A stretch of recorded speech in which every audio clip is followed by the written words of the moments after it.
Hello everybody, welcome back to the channel and welcome to this stream where we're testing the Heusinkveld One wheel. We did some testing with it yesterday, but we're doing more testing with it today. Boop it on, connects, there we go. Really good fun at the moment. I have some issues with my own quick release here though. It's a custom quick release. We are using a Moser, but we're putting that to one side until I get the Moser quick release, which should be coming from Overclockers tomorrow, hopefully. But other than that, everything's been pretty solid with it. It's pretty interesting. Super nice light wheel, and we're going to put it to the test with some Assetto of the Corsa. You know, real sim racing, not pathetic iRacing, but proper AC racing. Hello, Abdullah Salman. How's it going, man? So we're going to have our server up. Server filter. We'll have a server and people will be able to join in. Okay, let's go. Okay, let's go. Have some nice cars to drive. Some classics. Let's start with the Formula, with the... let's start with the RSS Porsche. Nice. Server's up. Wow, what a speedy guy.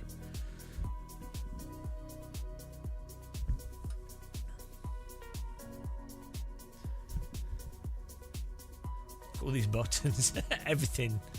Bloody hell. I don't like ACC, but I do like the normal. That is amazing. The normal. So it's probably one of the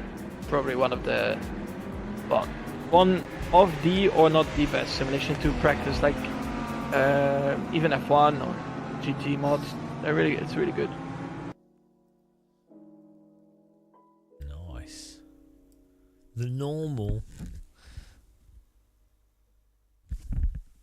I've got here a DJ Osmo Pocket as well. I'm using for video capture. It's working pretty well. It's working surprisingly well. They've had some driver updates since I last.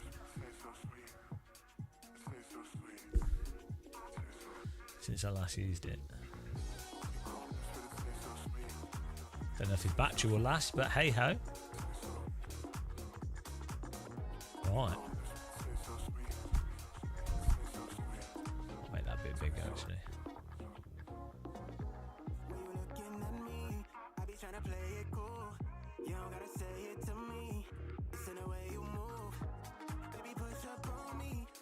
Oh, okay, should be good. Hello, I've been pretty tired recently. It's alright. It happens. Not too bad though. Been doing fun stuff. Which is good.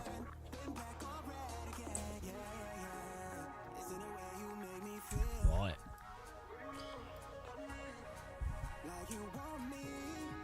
Okay. So, should all be bound. Should be able to just join here.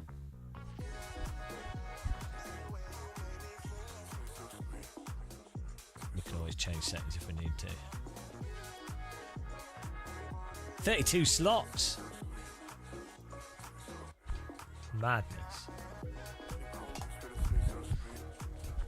Is my seatbelt tensioner working straight away as well? That's the other question.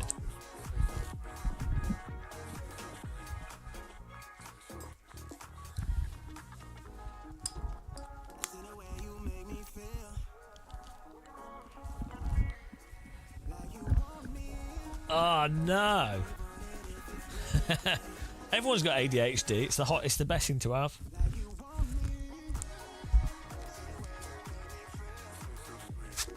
Whoop!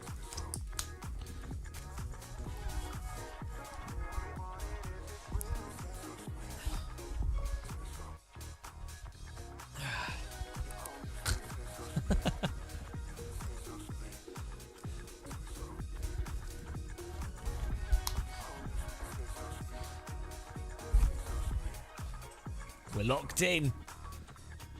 Oh, hello. Coltard, thank you for subscribing for 20 months. Appreciate it.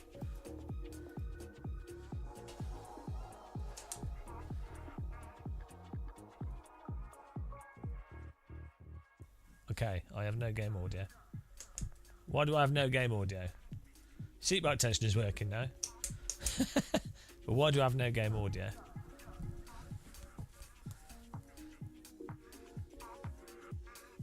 Well, maybe you just love exercising, right? Okay. This is weird.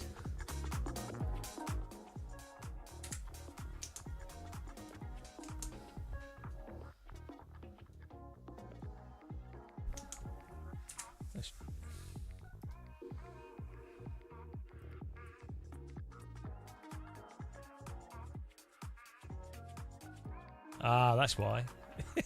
Trying to output to my Osmo Pocket. It's very quiet speakers on that. I think we want that.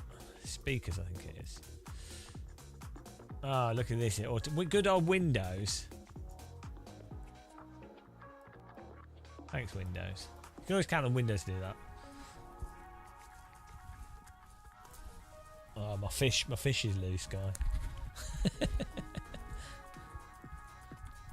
Well, thanks for the sub, Coltard. Really appreciate it. Oh!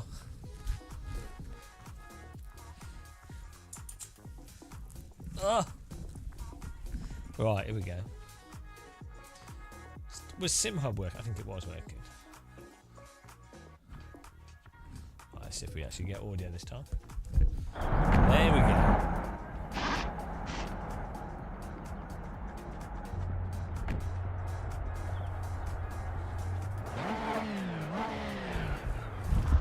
Ah! Too many cables.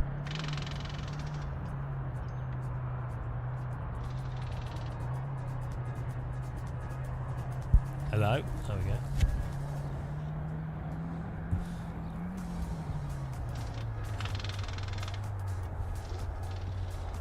Too many cables, too many cameras. At least this one can be moved with a hand control. That's cool. Oh, me hand hurts. I'm not designed to bend that way. Ah! Simrig yoga session.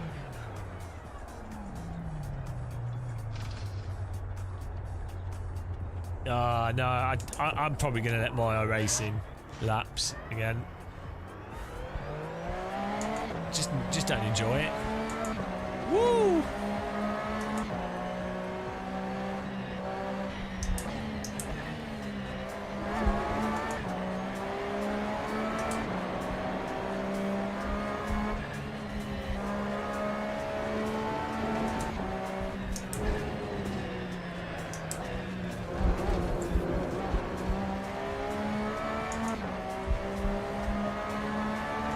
That's nice.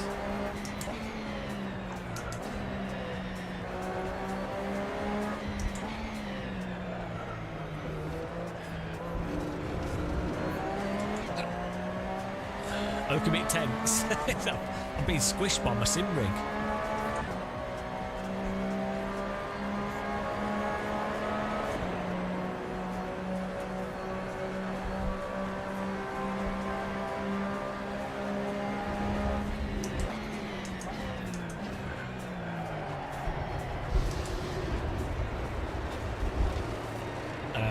I don't think they'll do VR support. I don't know. I think PMR's pretty dead, to be honest. I wouldn't expect too much from it. It just didn't make enough sales. I don't think you can really release buggy games these days. You can get away with it if it's early access, but not as a full release.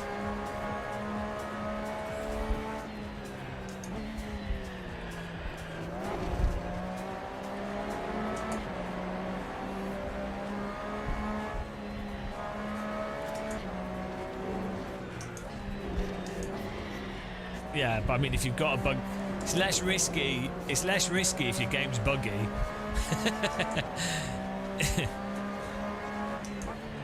I mean, the game has to pass a certain threshold of quality. I would say PMR passed the threshold of quality for an early access, better than Evo for early access in terms of gameplay and stuff. Well, BeamNG's made millions, so probably a bad example. BeamNG's made shitloads of money. They could sell BeamNG for like 300 million if they wanted to, maybe more. So it's a good example of early access working. Yeah, no, I agree. Pixel therapy. There's lots of stuff that's really great in it in PMR.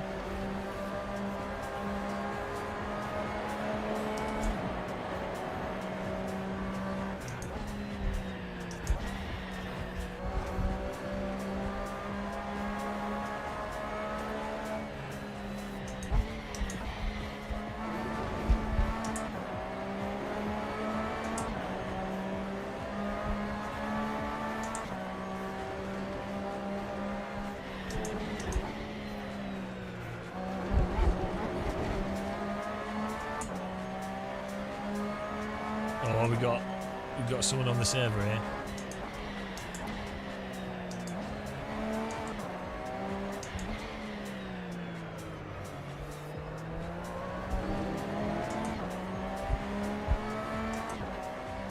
Get dial ourselves back into AC land, Assetto land.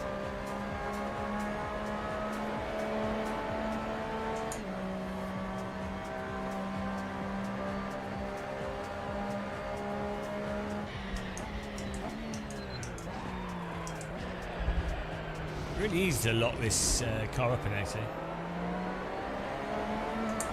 Need the brake bias back a bit.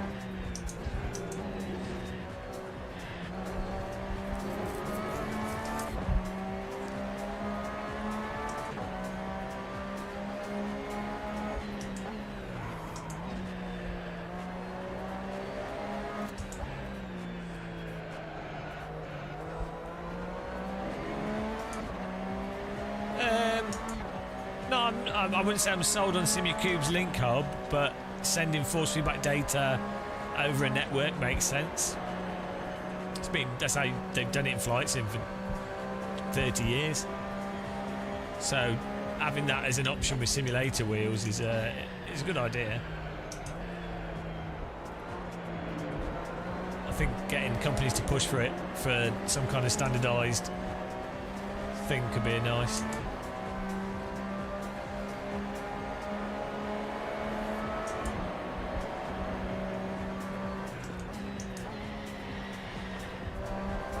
We only have one other driver in here that thinks they can take us on. Ah! Bloody hell. This in the Heusinkveld One. Man. Super drift straight in there. Ooh. Sip here. Sip a drink.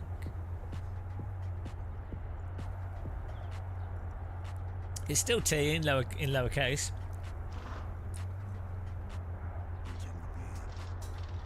Or is it capital letters? I can't remember.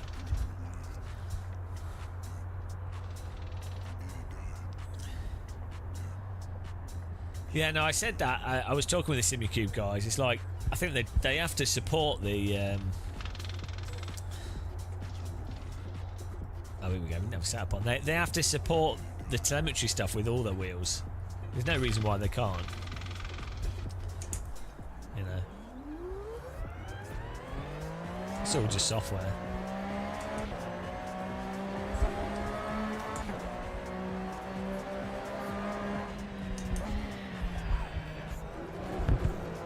Hello, 51 in.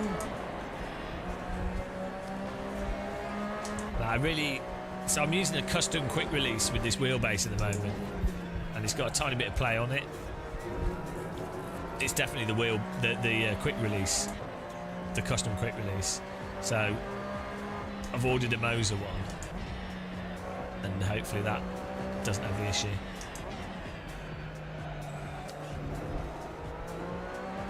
But other than that, it's awesome.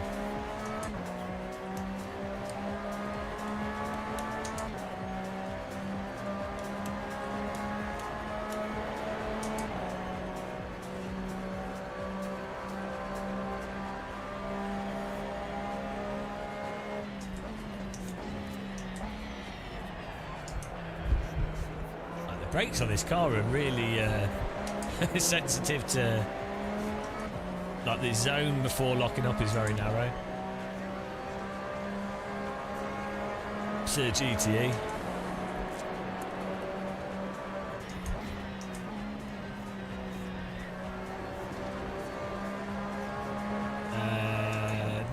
No, I don't think I've used that one. I just like the Moser cheap. So I'm not picking with wheel rims, to be honest.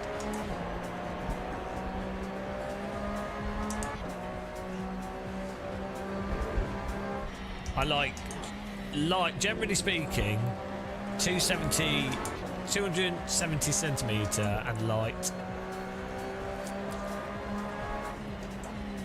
and then lots of buttons. Good LED lights. I don't need a screen on the wheel. Can be nice, but I'd rather just use the monitor.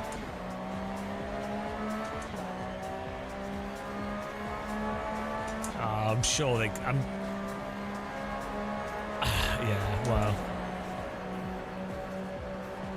it's. I don't know. That sounds a bit weird to me. About the SimuCube 2. I mean, I guess maybe it does it on the. Depends how they do it all. TCPI. Hey, look! You did.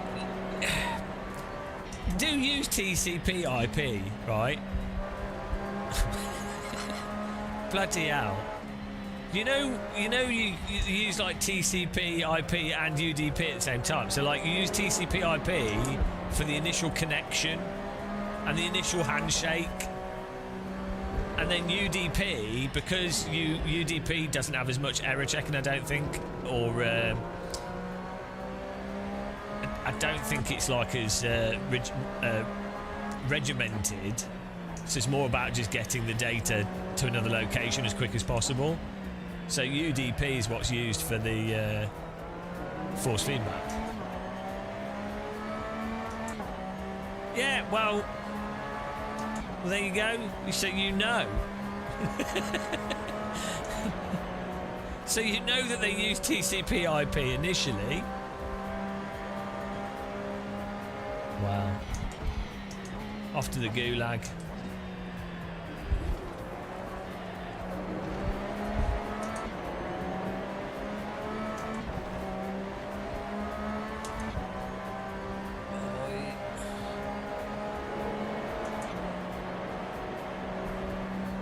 We need to open a race school here.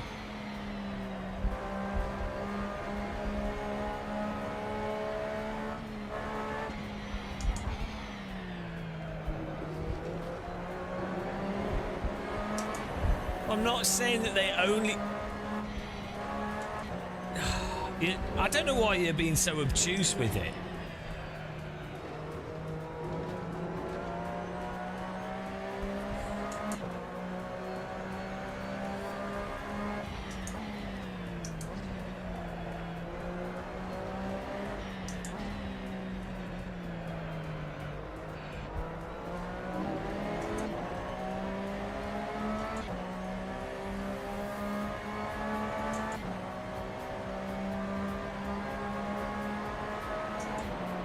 Whatever man's still using like talking cups.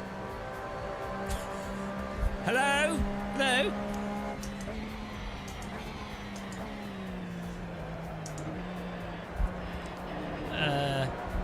It's a fish.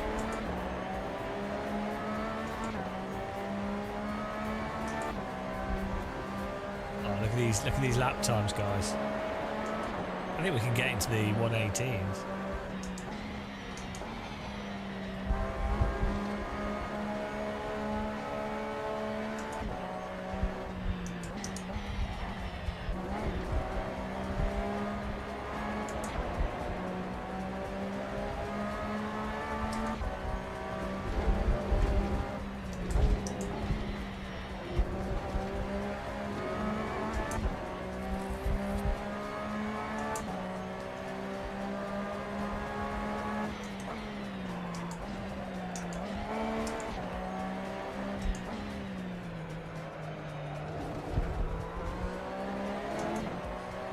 this.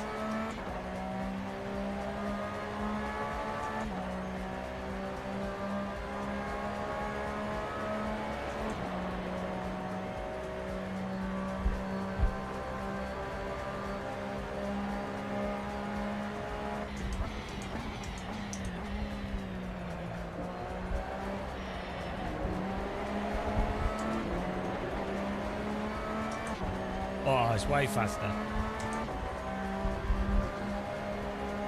Ah! Totally legal. Still had 2 wheels on the track.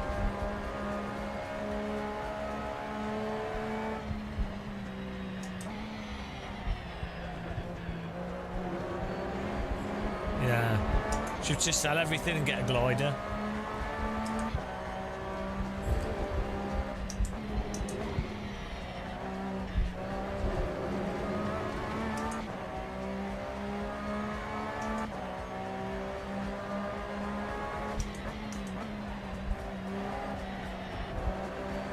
What? Oh, my left hand's hurting. Something up with my knuckles.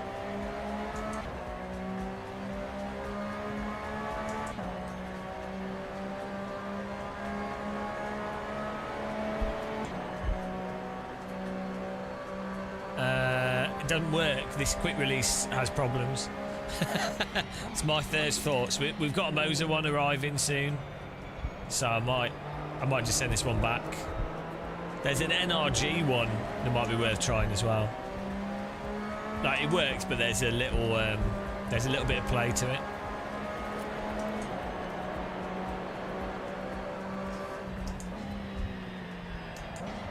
Could be mine's just faulty.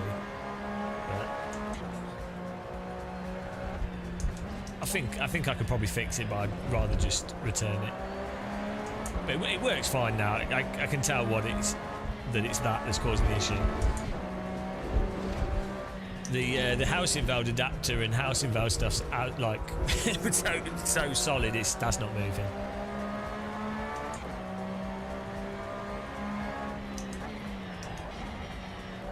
Yeah, I literally just bought what was the one that I could get as soon as possible from Amazon, so I could start testing this wheel.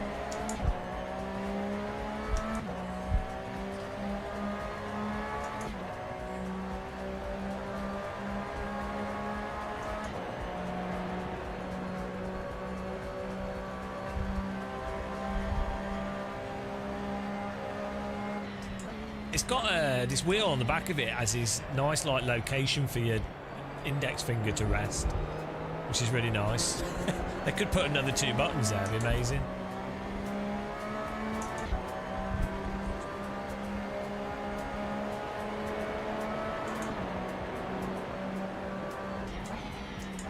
It is very ergonomic. I think this is one of the more ergonomic wheels that I've used. I think I wish it was just a little bit narrower. I prefer smaller wheels.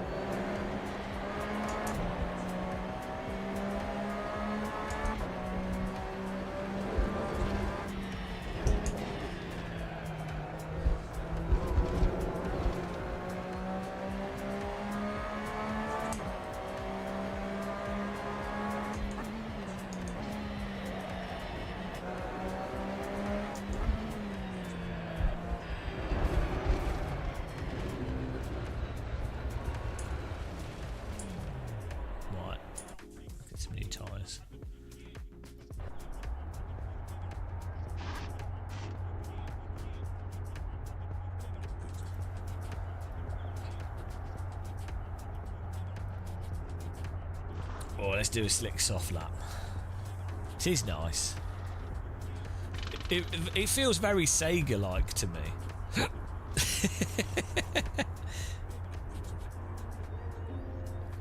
They've got the this Heusinkveld logo, which is an LED. Better without it. not that I don't like Heusinkveld, but I think, or if this Heusinkveld logo, if you can address that in SimHub, I'm not sure if you can. But have that be like for a flag or something, like a yellow flag. You can turn it off. But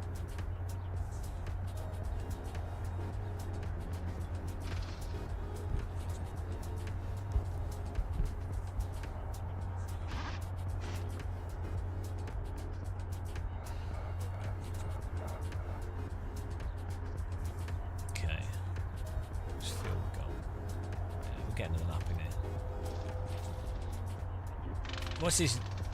My best. Oh, versus my best lap. How on earth was I? Oh, that's speed.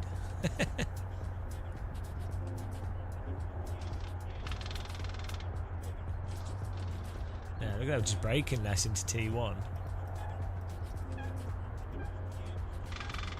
Braking more into T3. That's weird. I wonder how much of that is me changing. What was going on here? Maxed out the braking. The best lap we did. It's probably a lockup. It's random. Oh, I probably had draft as well.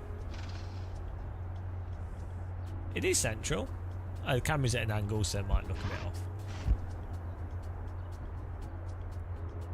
It's not a screen now, it's just LEDs. Because this is wireless, and you only have to charge it like once every 3 months or something. Well, we'll see. We'll see how long it lasts, the battery, but it's got a really long battery life in it. Ride streaming, thanks for raiding us with one person. Yourself. Appreciate it. Get in there, look at these guys joining in here. Beautiful.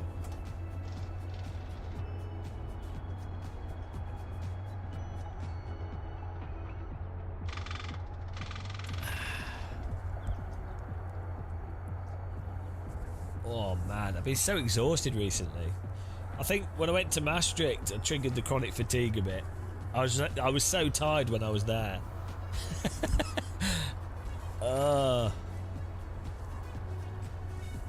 I wonder if it's... I'm not worked out how much of the chronic fatigue is doing too much or diet based as well. I know onions absolutely wreck me for some reason.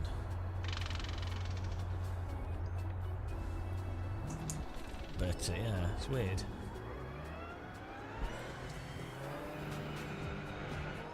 YouTube ads.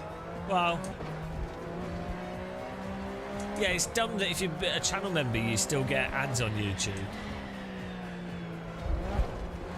I don't know why you don't. If you're a member, if you're a paying member of a channel, that channel should be ad free. I guess they want to make people do YouTube memberships.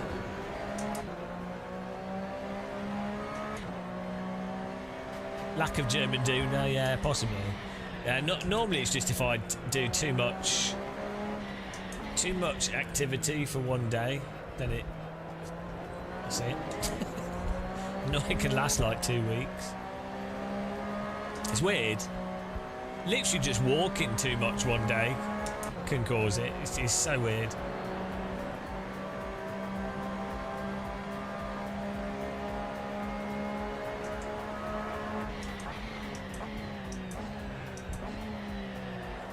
But there's worse things.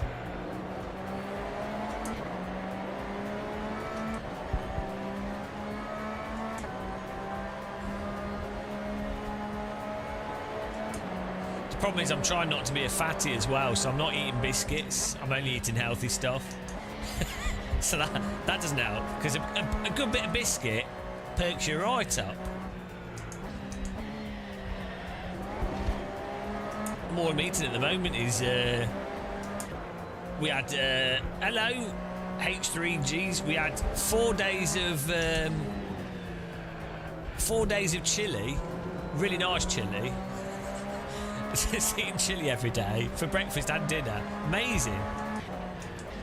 And then now I'm on a vegetable soup diet, probably for the next 5 days because I made so much. Slow cooker filled with vegetables, carrot, potatoes, celery, carrot, cabbage, carrot.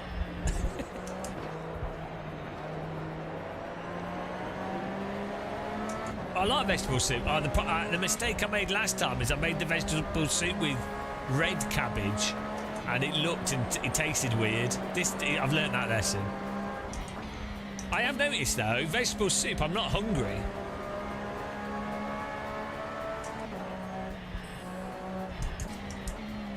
You drink salt water. I put salt in the soup, so.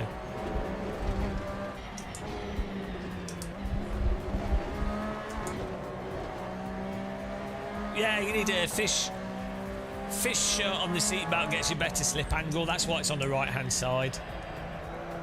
It's a common mistake. People don't take advantage of the fish. Yeah.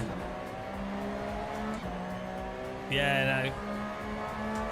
I didn't even wake up hungry today. It's awesome. It's really weird. Not hungry at all.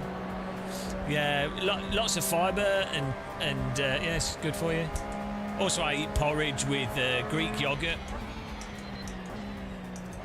and blueberries. So basically, I'm eating well healthy. Proper healthy food. Beans, vegetables, Greek yogurt.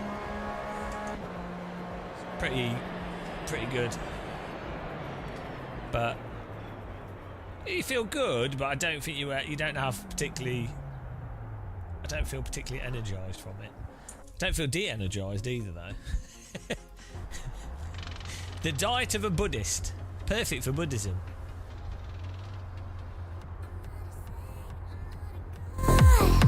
I'm not a saint, I'm not a god. Cheesy dance music. Just needs a rap bit.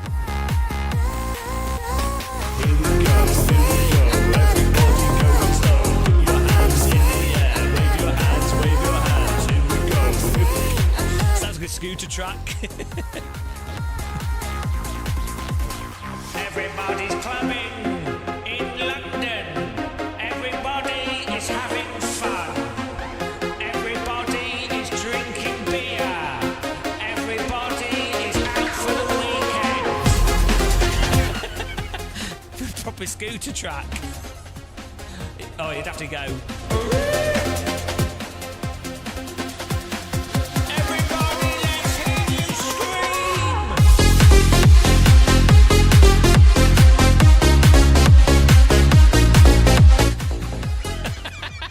I love cheesy dance music. It's terrible.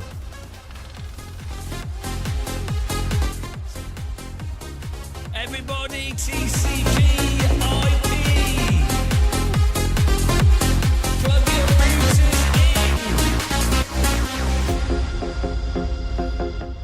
in. Are you ready, Siberia? Type, password is T.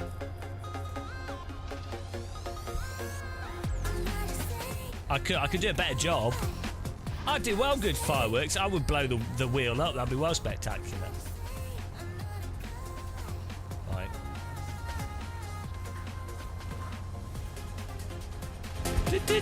That's well good.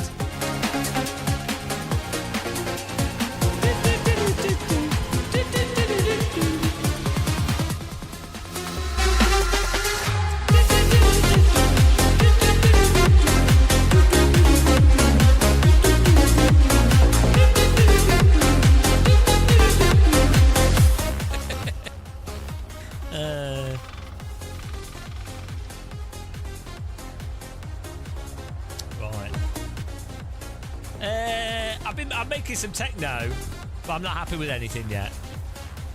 I need to buy Serum, I think. I'm too lazy to... I've been using Citrus and some other synthesizers, but they're such a pain in the arse to get good results from.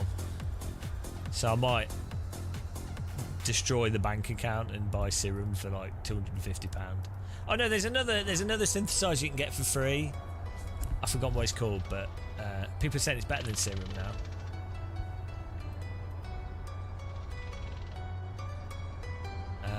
Why is this not going to the next session? You ready, guys? Next. Oh, we're already there. It's happening. It's happening. Right, here we go. Beautiful.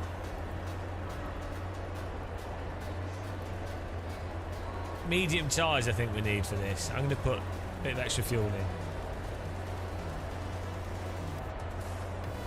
Make sure you got the latest shader patch, or and everything's up to date. It should be fine.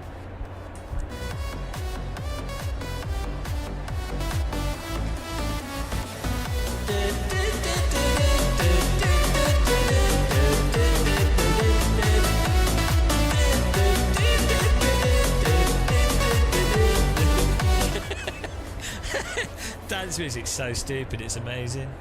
It's honestly the best. 4 notes, song complete. Here we go.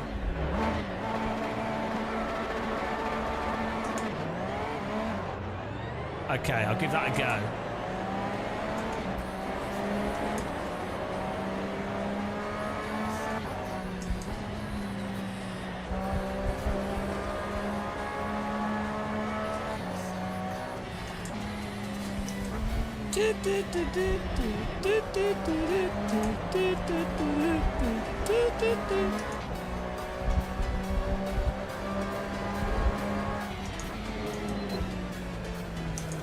It's amazing how you really don't need to get that complicated with music to make a good song. It's really surprising.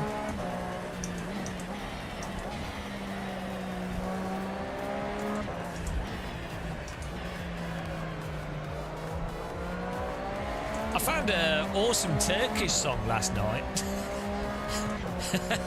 Right, I think it's Turkish. It could be like Kazakhstani or Turkish or like somewhere in that region. It's really interesting sounding. I can't remember what it's called. I mean, I couldn't even read the title of it.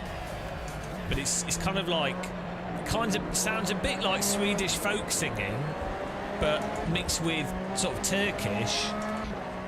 It's like a song from the 1950s, not maybe even older. But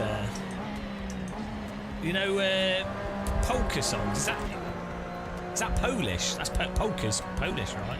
I don't know. Anyway, it's like folk singing, but some of it's awesome. Some of it's like really similar to modern techno stuff. It's the same kind of rhythms.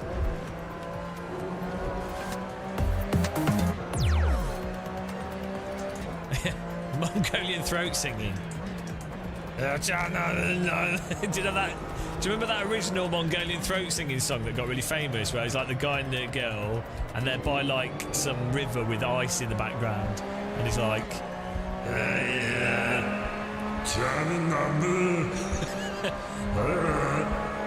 and then halfway through the woman goes,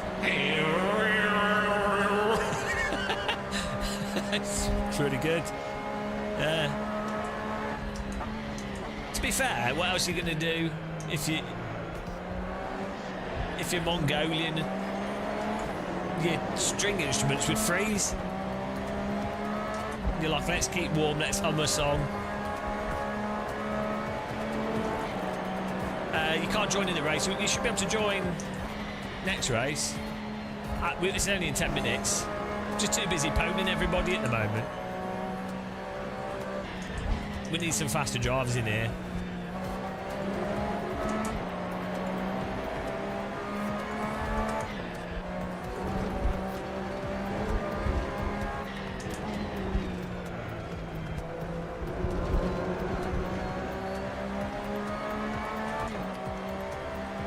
T in capital letters is the password, but yeah, you can't join when the race is going.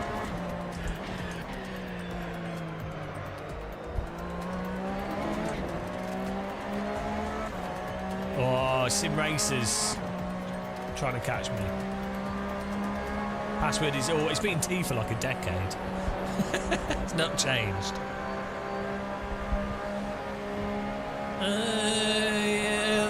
Yeah,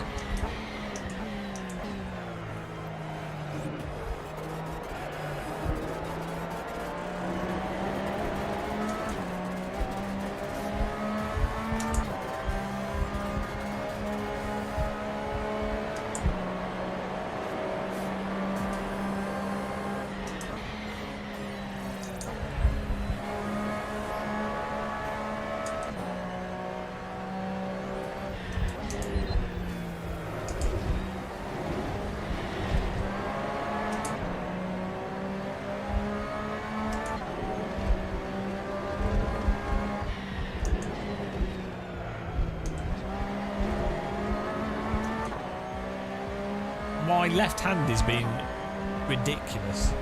Don't know what's up with it.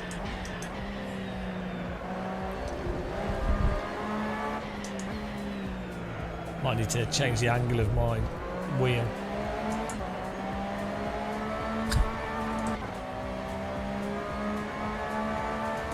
Oh yeah.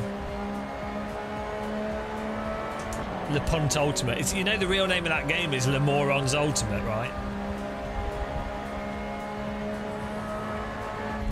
Can I talk you through the lap? Yeah, I mean, here's a corner here underneath the bridge that goes down a hill. And then it's another corner here.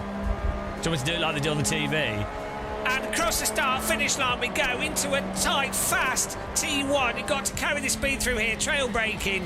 Bit wide on the entry there. You can flow through that using the downforce, leaning on the outside tyres, lining up for the crest over the top of the hill, and then just nipping the inside curve there, rolling it wide. Suspension taking the bump there, and then it's full down into 5th, up to 6th gear almost, but not quite, down the S's there.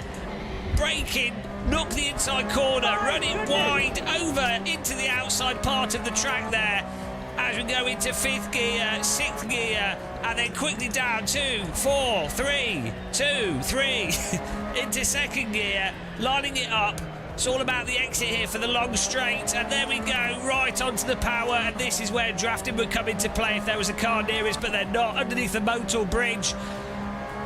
Straight along the straightaway here. That's why it's called straight and straightaway, because it is indeed straight with a slight little kink to the right, lining it up for the entry into the final chicane. Tight corner down into the gears, braking, nip the inside on the left, nip the right here, not too much, don't take too much grass, run it out, take advantage of the curbing, over the crest, down the hill, straighten it up, wide entry into this to carry the speed into that corner, and there you go, run it onto the curbing.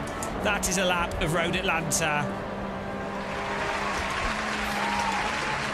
Is that what you wanted? Was that that was a run through the lap for you?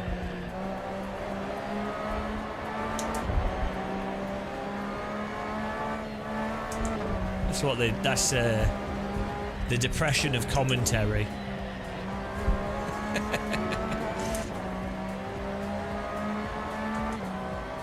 Do you know the track now? Should do what I do. I put rally corner markers in the mirror. Can you see? So I know what corner's coming up. 4 minutes left here. I'm not a fan of Formula One now. I watch it every now and again, but I'm not really a fan. I don't really support any drivers. From what I know, I think Max Verstappen seems all right. I like how he drives aggressive. Robert Kubica, Hamilton's been really impressive in the past. He's boring now, but Hamilton was amazing in F3 back in the day. Formula One's just terrible. There's some really good talented drivers, but the sport is completely broken, so you don't get to see their talent really. So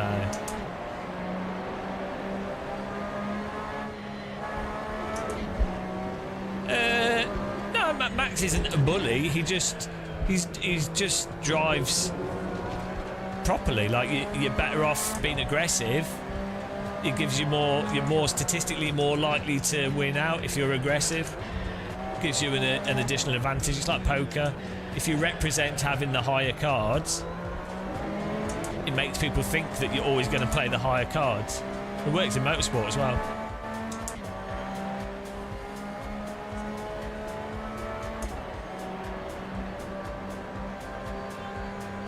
I mean, also the FIA, the rules are so arbitrary, or have been.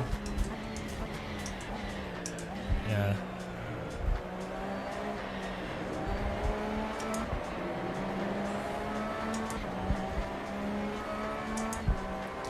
But you know, yeah, I'm just not really into it. I think it's impressive the engineering stuff they do. You know, the amount of organisational work and everything that goes into stuff is super impressive. But I think it's very broken as a sport. Everyone knows it is. It's just a business. Which is a shame because you've got. It would be nice. You've got amazing, talented drivers. It'd be really nice to see them actually compete properly.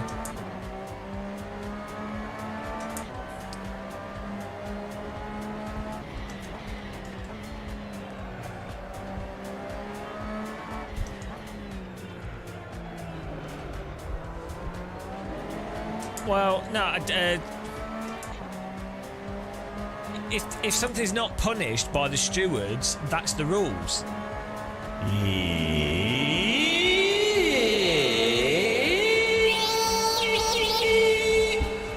Hello, Beanle. How you doing? The fish is good. The fish is helping me lead the way here.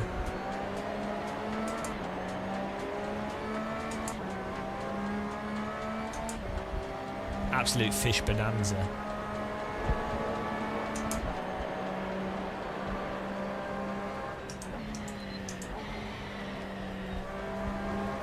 Ah, you have ads? Hang on.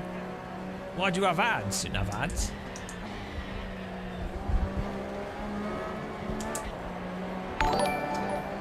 Oh! Thank you.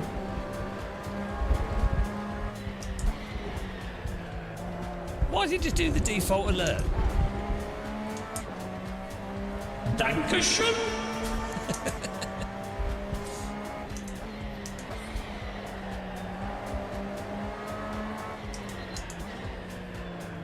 Oh, final lap, I think.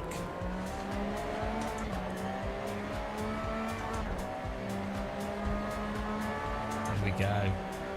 Okay, let's go. Get ready to join the next race, guys. Don't know what car will run. I expect a better fight from people. Beanle, you should get Assetto Corsa and a direct drive wheel, and then you could tell people how to drive.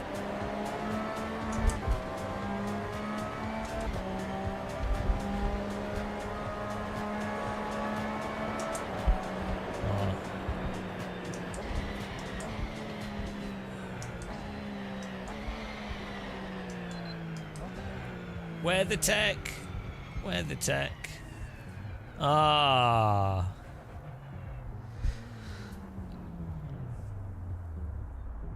Yeah, I don't believe a story, Thomas. I think the true story is that Beanle got on the stage and jumped headfirst into the floor. I think that's what really happened, but she doesn't want to admit that that's what happened. So she's like, ah, yeah, someone jumped on me. Someone jumped on me. It's like, oh, why would someone do that?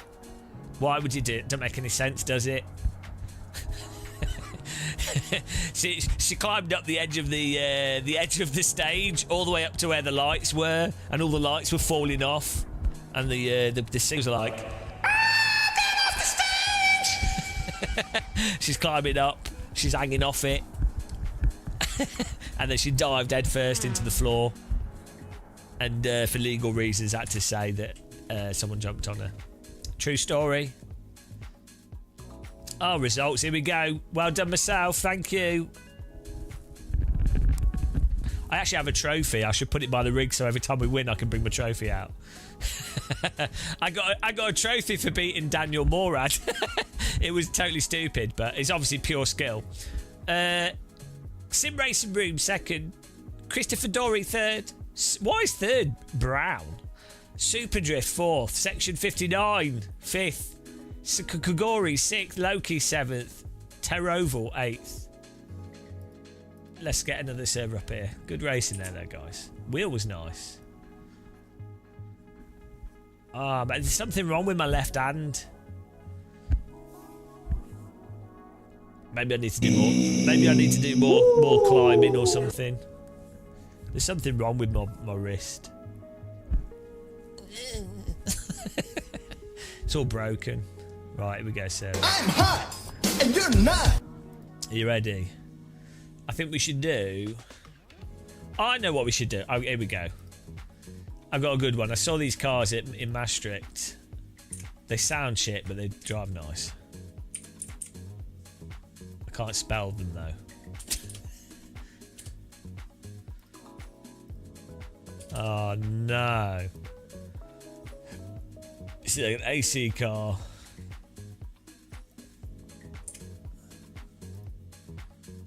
Please hold. Please hold, ladies and gentlemen. Oh, URD have some Formula cars that we need to try as well. They're free. Okay, this is not come up. I'm just going to scroll through all the cars. Me neck. Could do. Could then eat the fish if I needed to. So many cars in this game.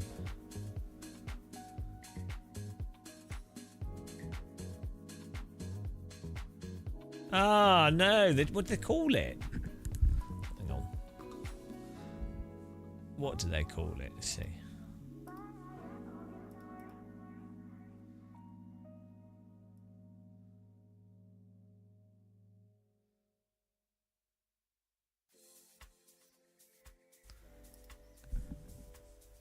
Hang on.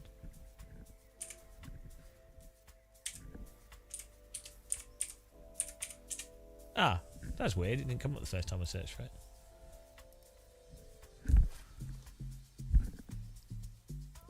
Here we go. You ready, guys? 25 minutes, 12-minute race. Yes. Here we go. Server's going if you want to get in there. I think you need to attach more fish to your body. Yeah. I wonder how many fish you could get inside a whale and then you've attached the ultimate fish. The ultimate fish. There we go. Look at this. Get in there. How many fish could you sellotape to yourself, do you think? I reckon you could. I mean, there's a lot. You could get really small fish. Actually, I might have some fish. You You don't even eat fish, do you, Beanal? I haven't had white bait for a long time. Those tiny little fish that are fried.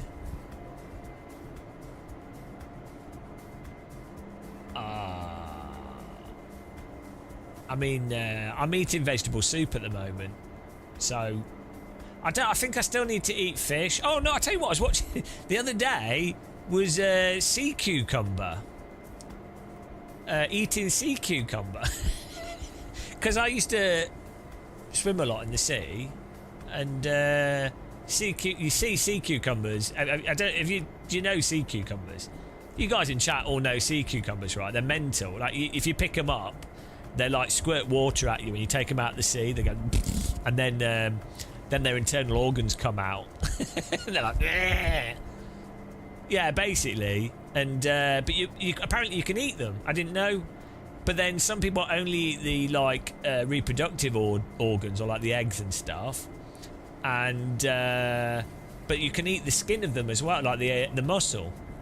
But apparently there's like thousands of different types of sea cucumber and only 17 are edible. But I was thinking there's a hell of a lot of sea cucumbers and they're probably the easiest thing to fish in the Mediterranean at least.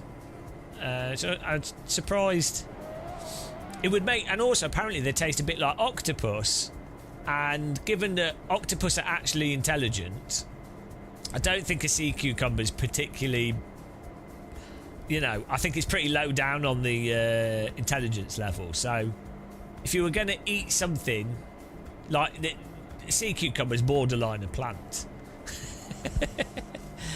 A sea cucumber is about as intelligent as your average iRacer, right? So, Well, the octopus thing, the thing with that is that they only live 4 years old, so even though they're really intelligent, you're like, wow, they have a horrendous life anyway. It's terrible. It's like, you're totally cursed to be an octopus. It's a terrible, terrible existence.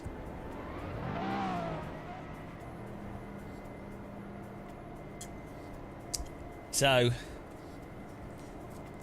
why is people having trouble? Can people not get in the server or something?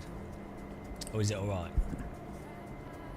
Seems like some people can get in and some people can't.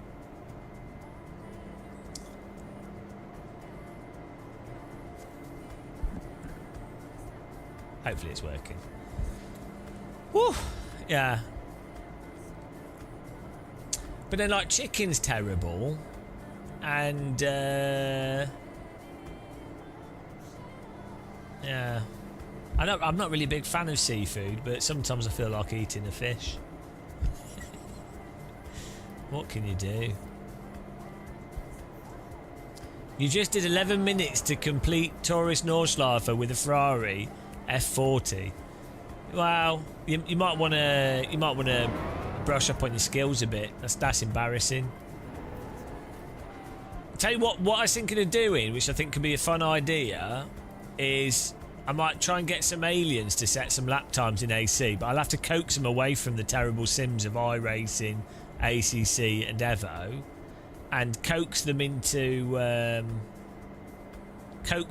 AC to do some lap times that we try and beat, like can we beat aliens sort of thing.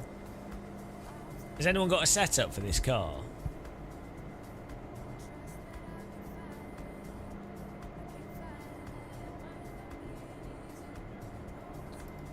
I ain't got a setup.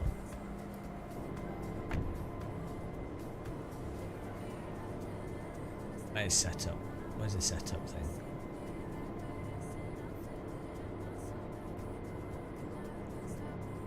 Where's the setup thing called?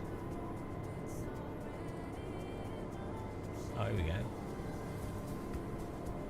Oh, we've got this hot lap. There we go. Install that. Downloaded. Okay.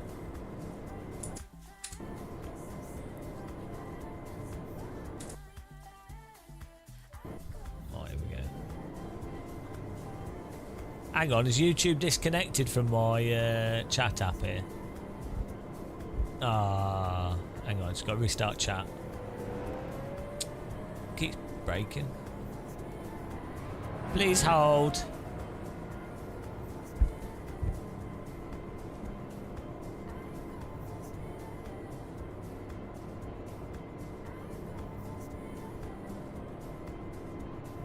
Come on.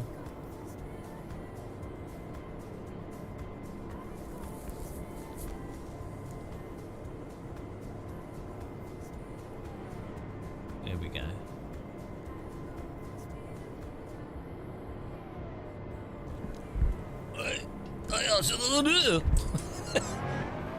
Right. Someone say hello on YouTube. There you go. Oh, it's disconnected again. It was on and then it's off. Now it's disconnected from Twitch. What is going on?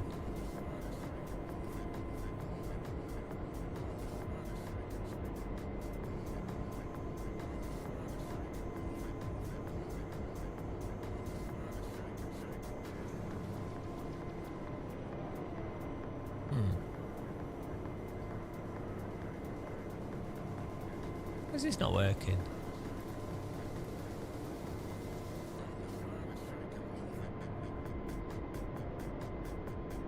Hang on. I saw you. What on earth is going on here? Someone say hello on Twitch.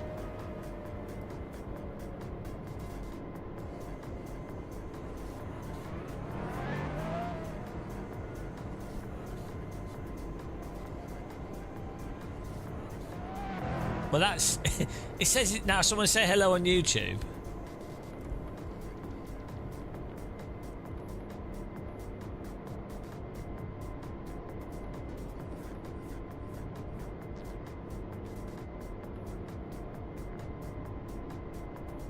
Well, it says it's not working, but it is working, so I don't know. I'll just... it's fine. That's super random.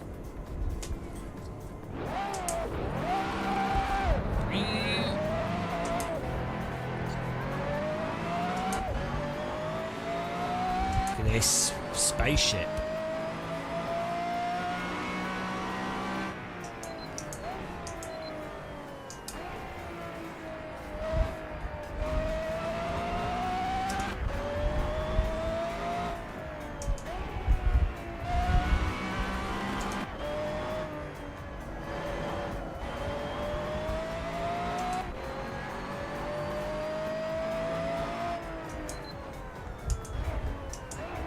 Bloody hell.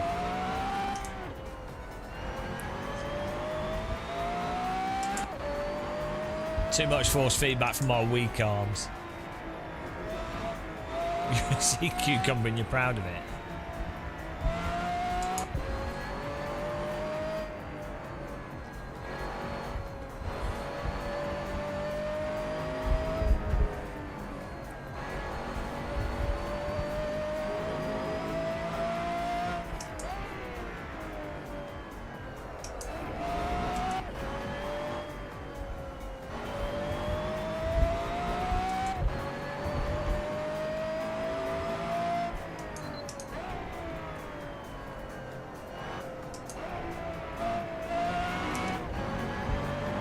Oh, we got Mega TC here. We don't need that much.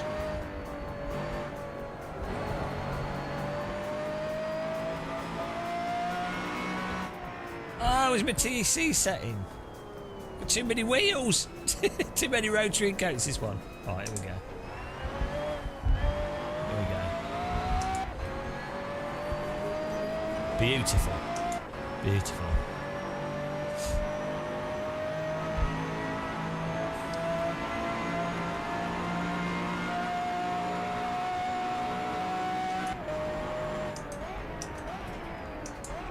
The brakes. Forgot how bad they were on this. Oh, blah, blah, blah, blah. Okay, maybe a bit more TC.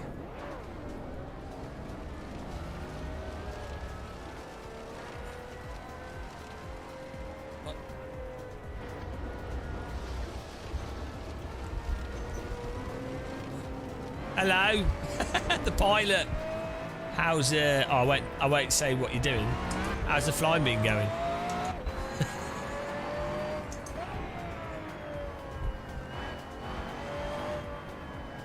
Be honest, it was you flying the BA aircraft with the wheel that fell off.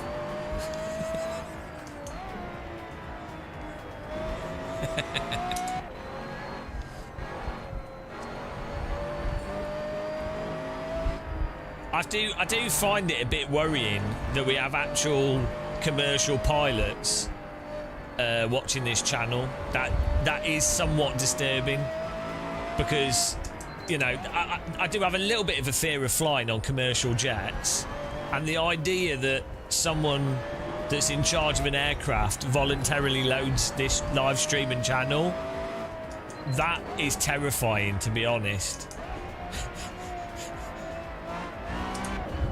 Oh my goodness. Bloody hell, struggling here. Whoa, God.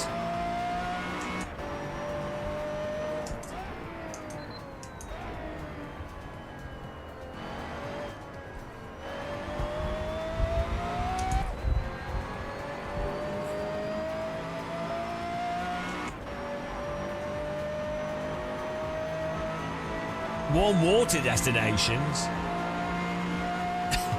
Is that good? Because if you crash land, at least you're landing in warm water. Oh no! What's this? Resurrection for your sins. Repent, fellow Jesus. Hello. We're sim racing here. Gospel 1 to Corinthians. And lo, thou shalt not play sims with piss poor force feedback. And lo, Jesus said, do not waste one's time on low quality simulators. And he said unto Mary, thou shalt be a DD girl. And it was so. From that day, Mary configured DD wheels in Nazareth. Blessed be.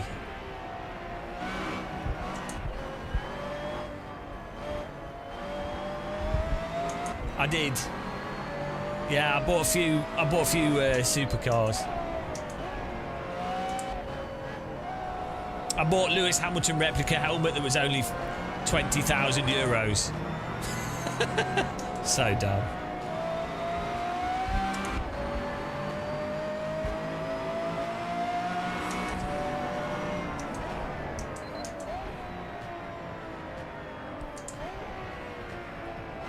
Well, you know what they say?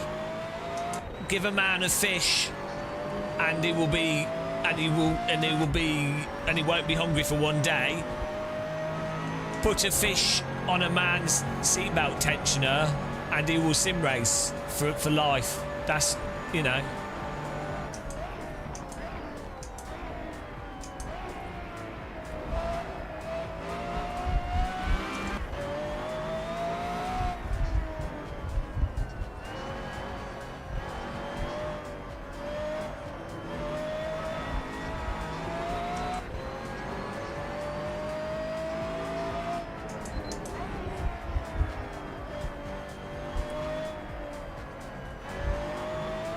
Oh my goodness.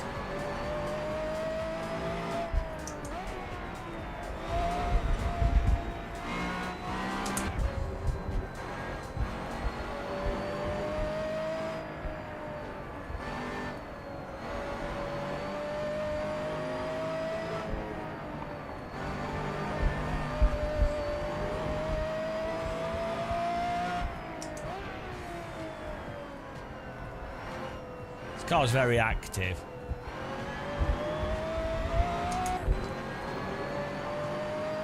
Corinthians 15, Hartlepool United 6. Corinthians a pretty good team. They crucify their opponents. That's the trick.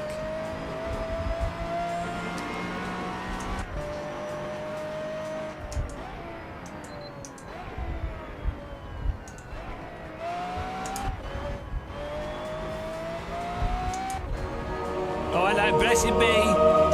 Oh, blessed be the Church of Force Feedback. Thank you, Freaky Leak.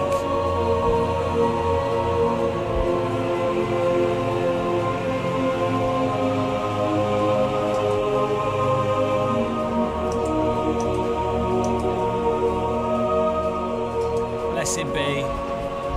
Thank you very much. Appreciate that.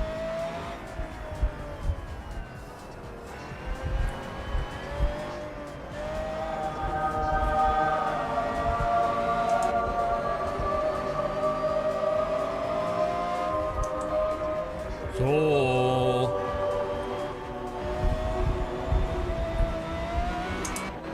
see how this car is well active. If you get a bit too much throttle,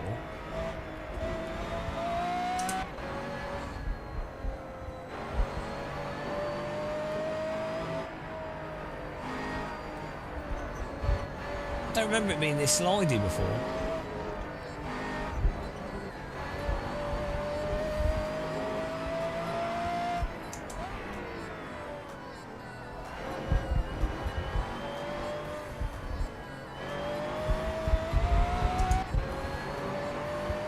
The password is T in capital letters. TEA.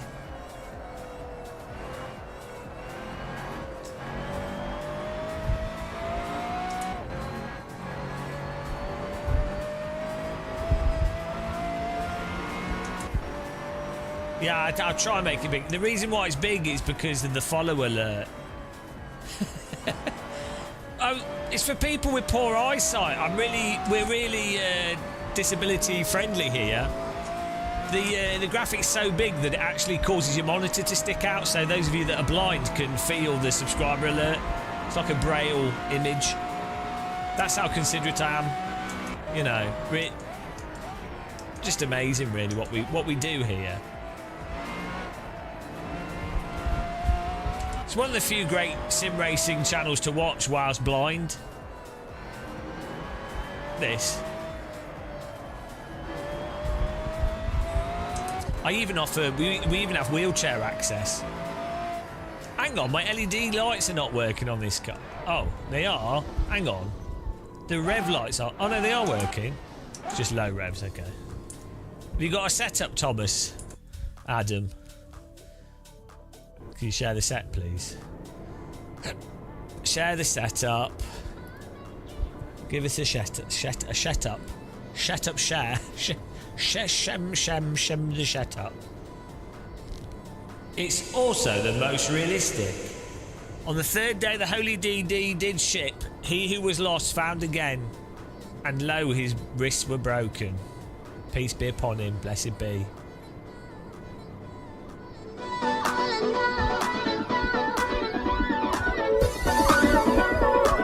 ready for the drop.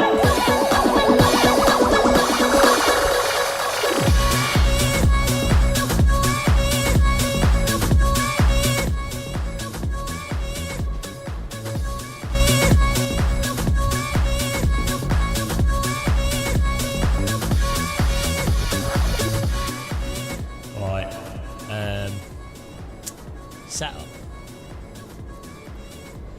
Oh man. Hang on, I saved it. Where's it gone? No. What? What? What? My brain's not working. It won't let me save it again. What? Hang on, what's going on here?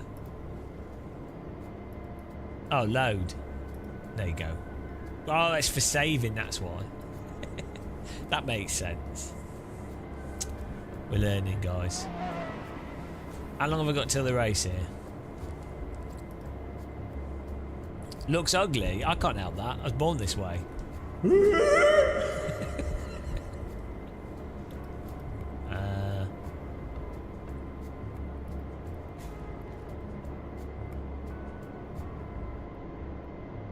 Oh, it's 5 minutes left.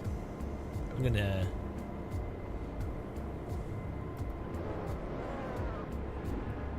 spruce the steering up a bit here. I can do it whilst I'm in the server, I think. Okay. Keep forgetting you can change settings whilst you've got the game open in AC.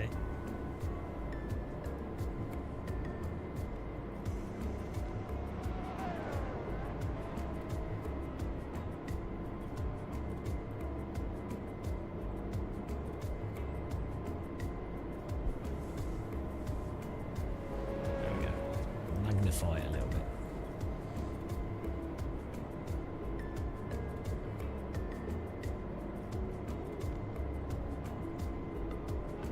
There we go. Well, we do have a round wheel. I can't move because my seatbelts are on.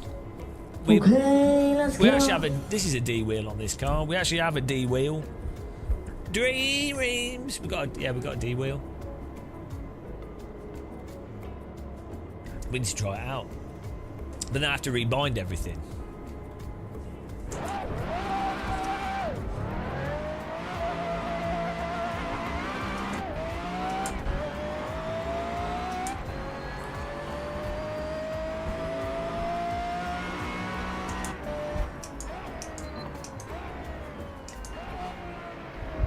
This is R Factor.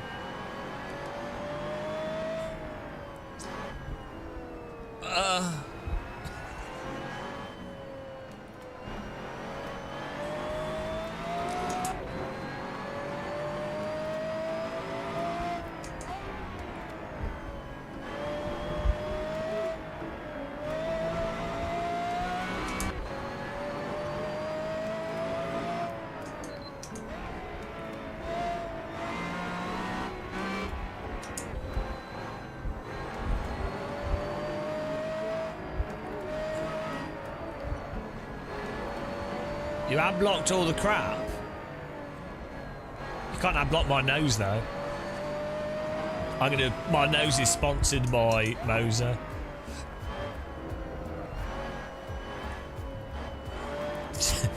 Heusinkveld nose. I wonder how much you can sell a nose for. Or maybe like get an LED strip on your forehead. Sell your forehead. License your forehead for a year. Oh, that's a good idea, that. Get a cap with that LED, lights on it, and then license your forehead, and say you're going to be X amount of time in public. Might as well. Yeah, I've got a big. I mean, I could sell more because I've technically got like my whole head is a forehead. Where does it start and stop? You know, most people, they have a very clear line between forehead and head, whereas mine's ambiguous.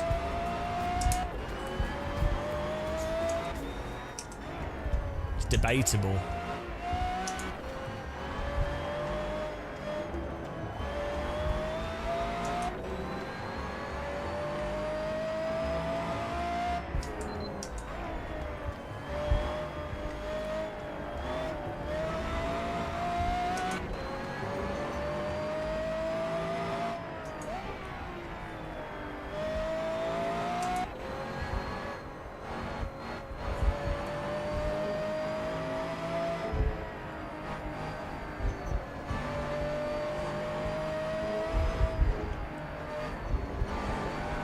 Oh, bloody hell.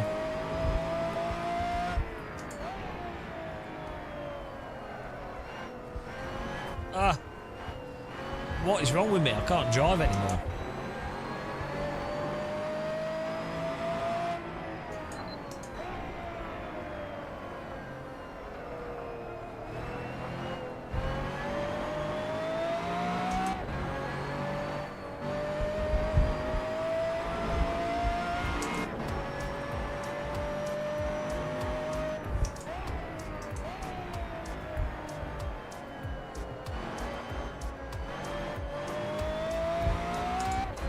Oh, I'm going to get one more lap in here.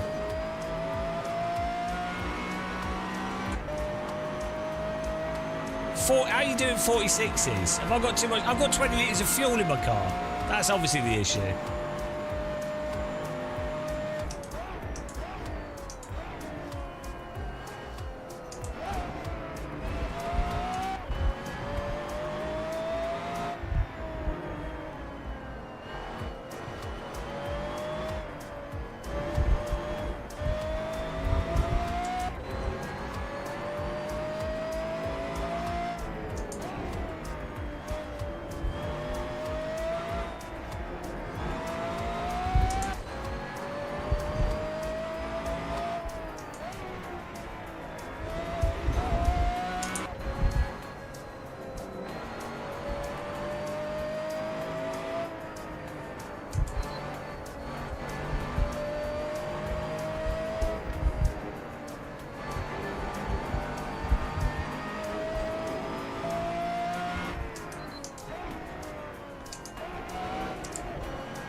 Whoa.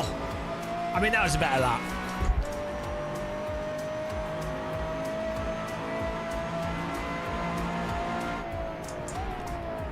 I don't know why I'm so slow, though. Obviously the wrong tyres. I'm on mediums. Yeah, well, that's 2 seconds.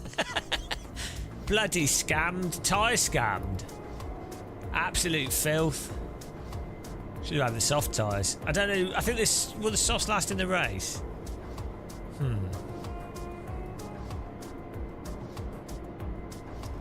13 minutes.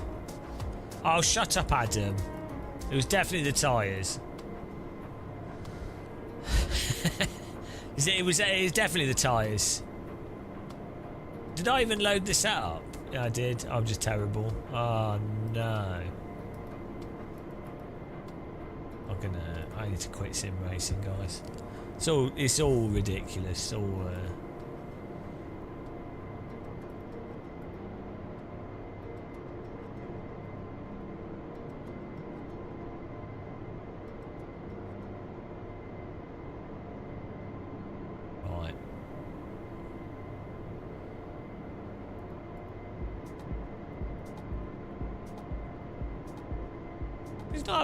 Where's the...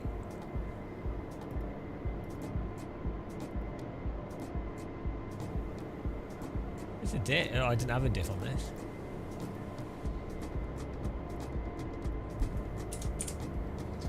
Right, let's go racing, guys.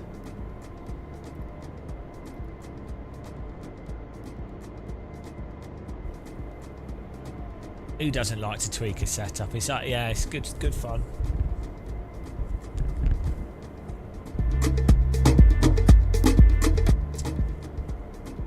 Look at this car. The interior is ridiculous. It's such a ridiculous car. Here we go.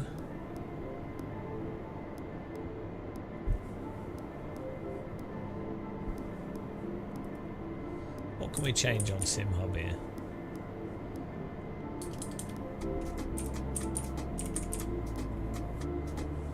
Oh.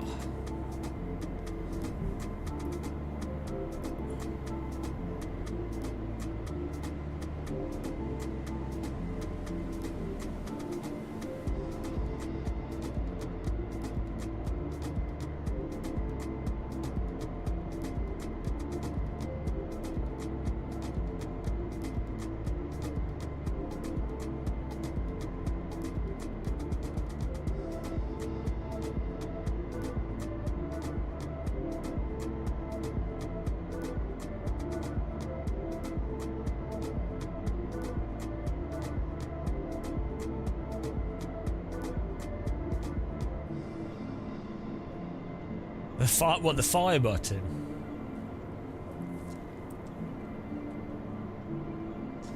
I mean, the default settings on this are great.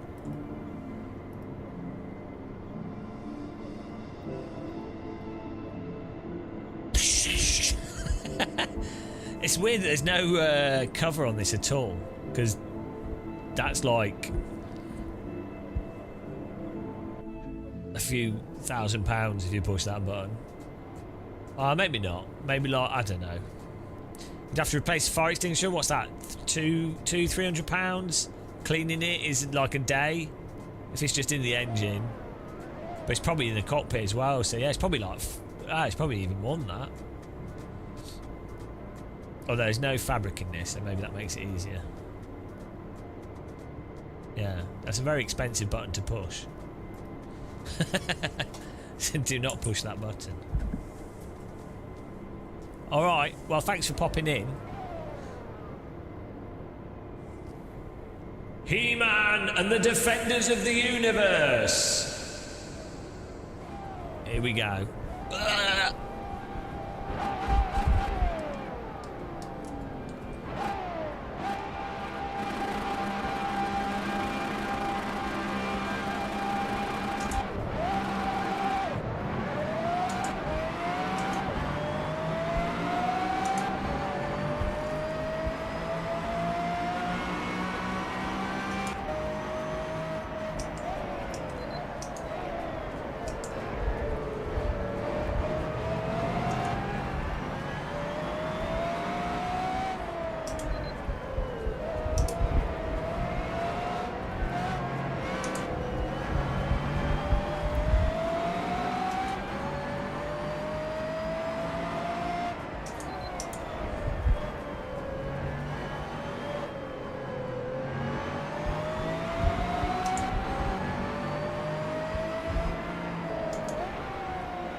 Bit of a tight squeeze through there.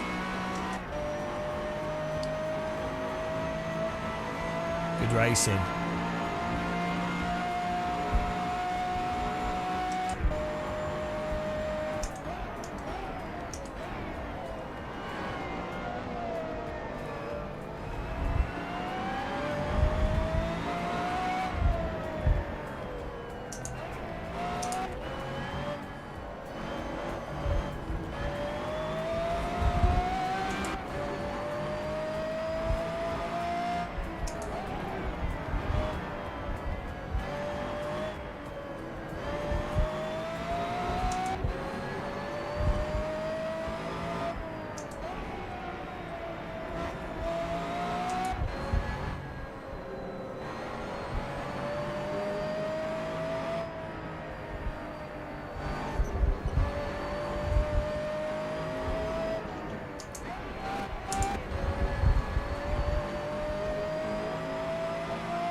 Hello, hello. Hello, Philip.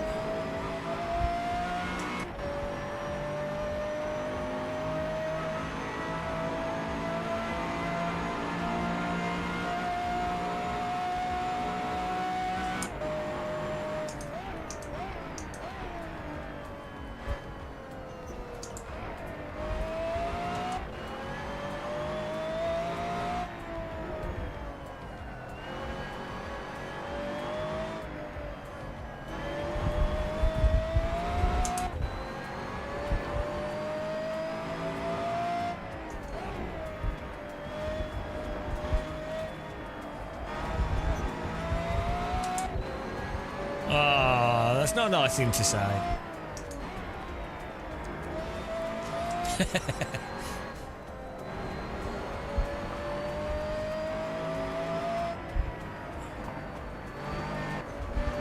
I don't mind how it looks myself.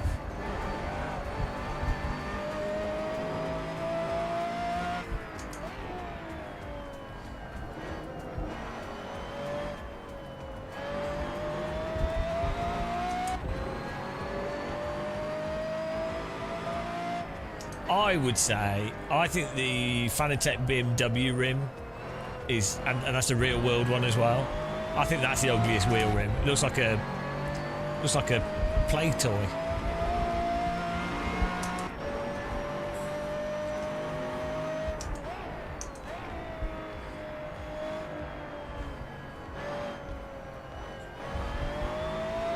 I think it definitely has like a 90s aesthetic to it.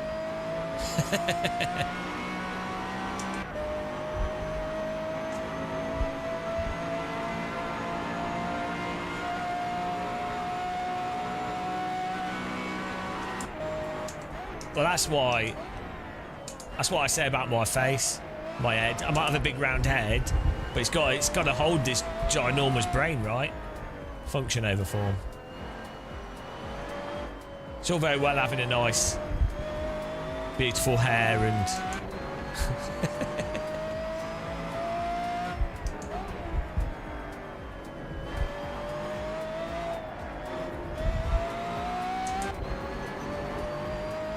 well, a game controller is designed around being an input device that's comfortable, so it's kind of a good design normally, right? It's a weird also targeting the console crowd. What comfortable, like you know how many years it took to get the Xbox 360 controller and even the last PlayStation controller? That's like 50 years of game controller development, and then basically like the Xbox 360 controller is effectively like the ultimate gamepad after 50 years of trial and error.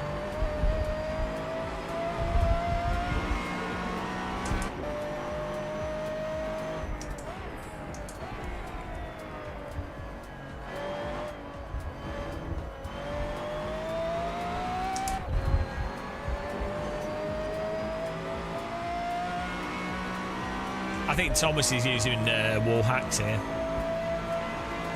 He's been black flagged. Well, your fault.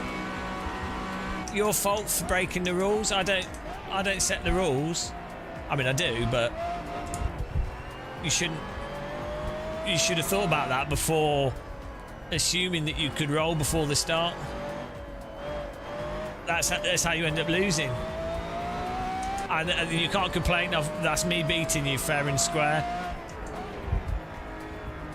Absolute raw talent on display from myself, I have to say. Setting the server up to gain an advantage is Michael Schumacher-esque.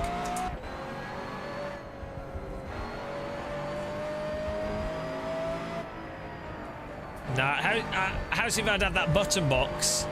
I think that's coming out end of this year, and that looks awesome, especially for 350 euros or so. Let's say £300. That looks awesome. So I did a 3-minute short video on it.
This car's really nice.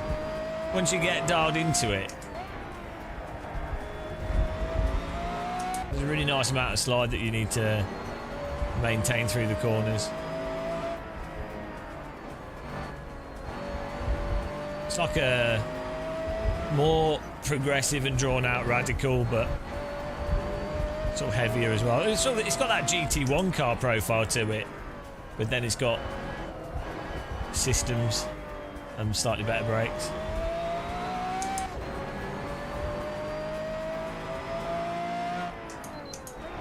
Kind of like a more laid-back LMP2 sort of thing. Yeah, he's a little bit floaty, but in a nice way. In a hypercar way. It's not got the locked-in grip that you get with Formula cars.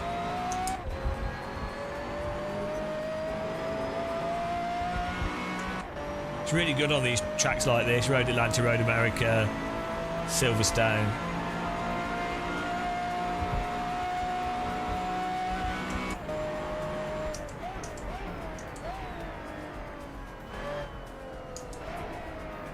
Should we try the URD Formula cars that they've got for free?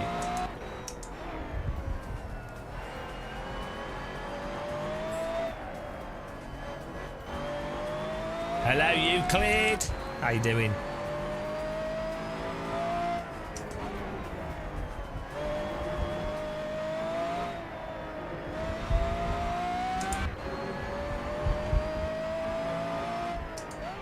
I mean, surprisingly, AC1 runs like a dream on a 5090. I'm also recording 2 separate webcams and game recording at 4K on the same computer. And it's just not a single drop. But I think I'm running G-Sync now as well, but still, it's crazy. The pace car is out of control.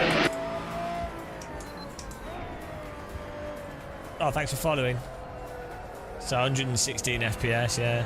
Yeah, I've got G-Sync on. It's got graphics card, thank you. Thanks, Euclid. 43% GPU.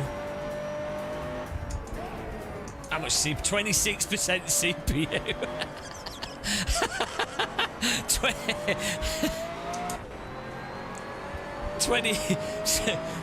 43 on the CPU, 26 on the CPU. And then 1% lows 100 FPS.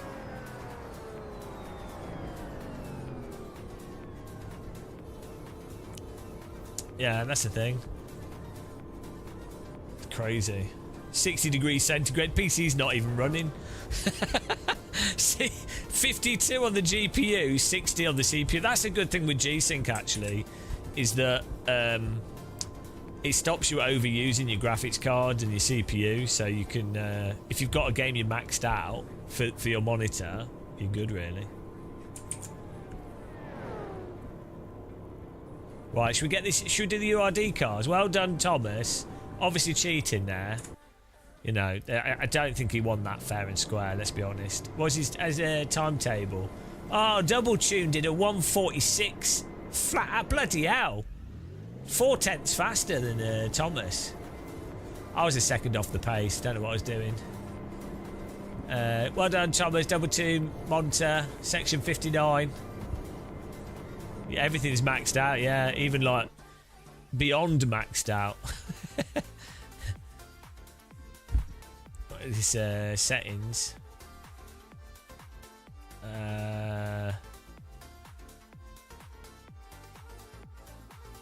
Wow, I mean, what can I say? It's just not good enough. Right, should we get the URD cars? Let's download them. So URD have this formula pack. They're like super formulas. United Racing Design. I'll link you guys to them on their thing. Open wheel. It's a pack of them. Hang on. How do I put it to get them? URD free cars.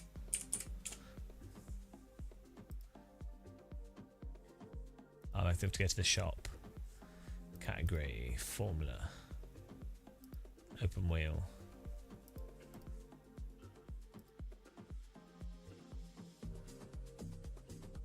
I think they're free. Oh yeah, here we go. Ah, my neck. How can I paste this in? Let's paste it in here.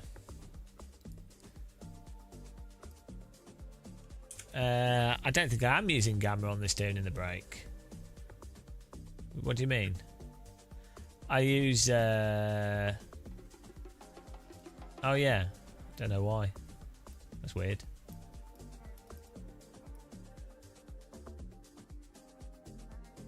Yeah, that was just because I accidentally clicked it. Yeah, thanks for pointing that out.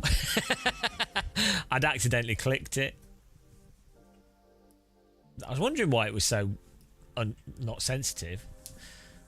Right, yeah, so that's Twitch, and then I'll paste it to you guys on YouTube. These are free to get, so... Oh, thanks for that. Someone did a donation. Thank you very much. I don't know, it didn't come up. Sorry I missed that. Let me just... Graham Stokes. Thank you so much. £4 donation. Really appreciate that.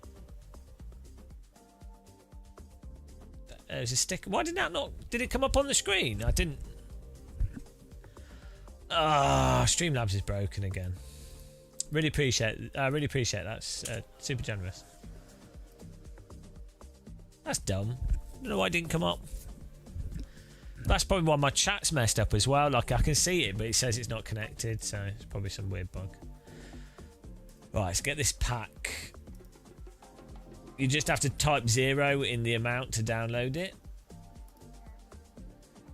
And then check out. And then add your email. And then you should be able to download it. There you go. They're worth getting the radical from your idea as well. Really good. Oh, hello Tayson, professional streamer. Yeah. I know it's OC UK. So I bought the Moser. Let's not dox myself here. Moser Racing quick release mechanism. £52. Because this one has a little bit of play in it, which I think we could fix if I put a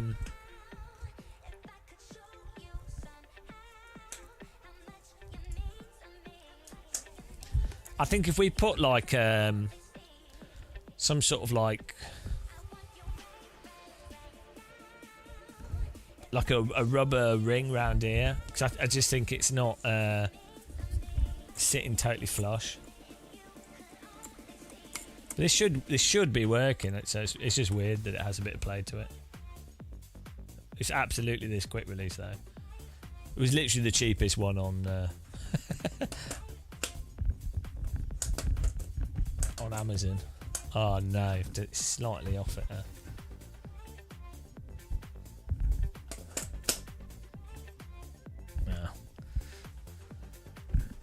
Right. UID cards. I've just got to put them on the server. View your order. Download. This should be nice. We should have multiple formula cards, which is cool. Oh my god. So recently, guys, it's brain fog. Jesus Christ. Right, here we go. Oh, it's a .raw. Hang on. I've got WinRAR installed. It didn't have the logo. WinRAR. Right, let's get this on the server.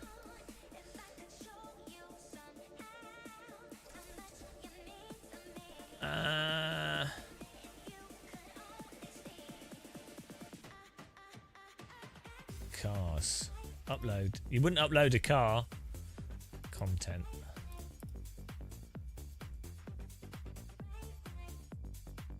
Bloody hell.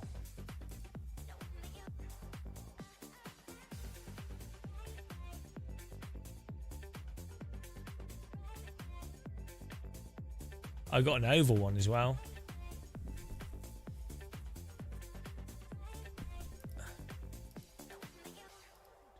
I have to link this on the server as well. So take a second.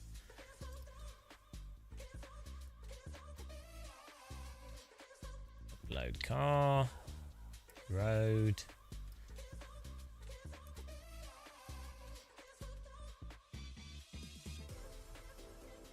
Load car.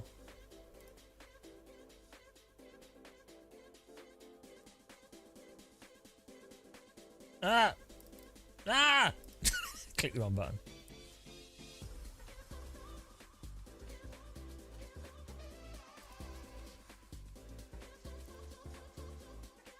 Load car. Got a whole load of cars here.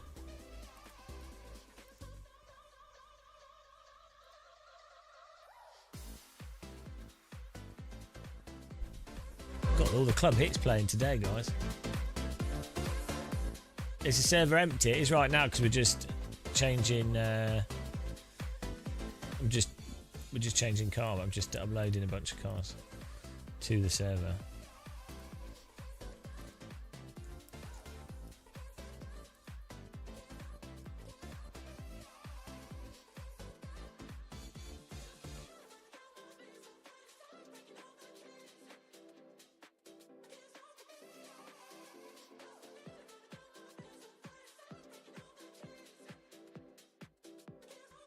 Oh no, it's installing everything.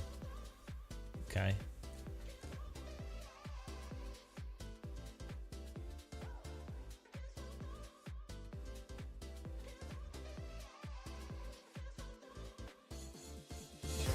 Yeah. Everyone needs to be smoking in the club. Oh my god, my neck won't turn. Everyone's smoking. There's some really old person in the corner. Everyone's dancing to the worst music ever.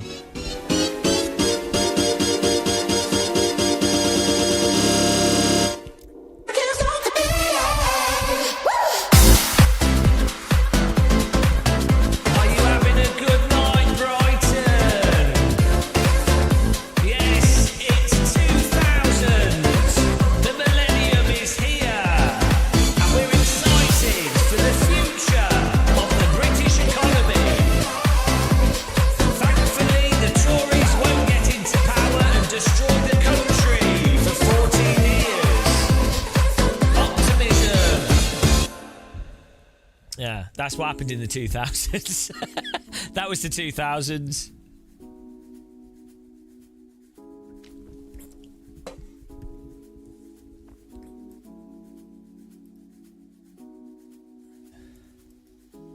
Oh dear, my shader patch is breaking. I think I've broken shader patch. Oh well, we'll just let it keep going. Oh, it's installing stuff. Oh, there we go. Bloody hell.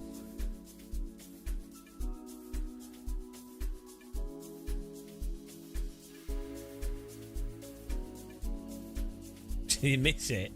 There's still Europe has loads of awesome clubs, things. Here we go. Install these cars. Right, the server should. Let me get the server up here. Should work. What would be a good track for these cars? Oh, Nürburgring GP. That'd be good. Formula Lights Road. Here we go. Let's do this.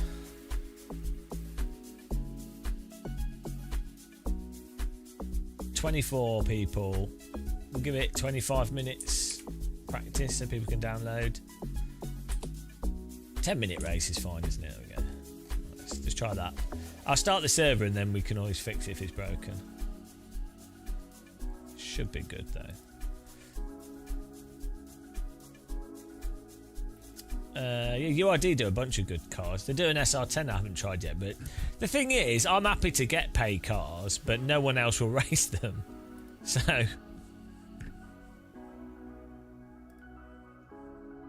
This is the problem with AC. You need an online system. You need an online system where people can race against with free cars against pay cars, right? So that there's a demo, so you can see the other cars before you buy them. And you're like, oh, I've got a free car. Oh, I think I'll buy this next one. That's the key thing you need with driving sims. Oh, here we go, guys. We're just gonna let's see how this drives out the box. Okay. Oh, we got wobbling force feedback. I don't know what that's about. This looks awesome. Oh my goodness. Oh, the force feedback's really high. That's probably what's going on there. The cockpit looks awesome. Yeah, there's only so much you can do as a YouTuber. I mean, I can influence a few people, but then they still can't necessarily get into the race, can they? Oh, this is going to be awesome.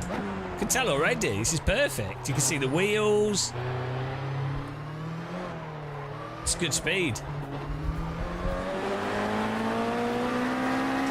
Sounds good as well.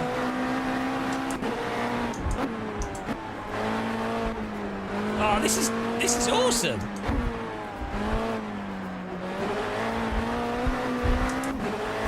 Yeah, this will be a top notch. I can tell already.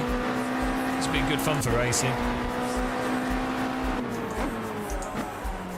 Sort of an F4 type of. I'm not.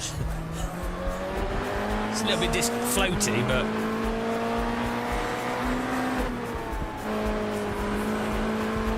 Nice turning.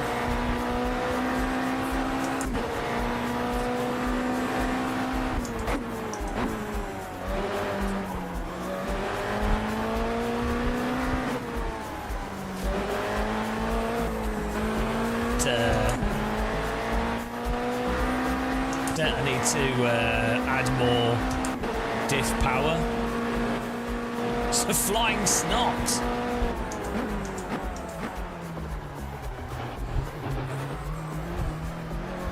Every time I feel a bit depressed about sim racing, you just have to load up AC and then you're like, oh yeah, this is what it's about. This is perfect for noobs.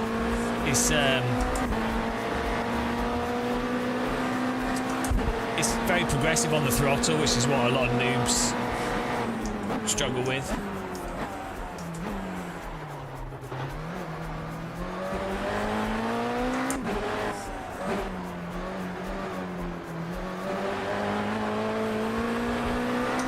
Good, it's a really good default setup actually.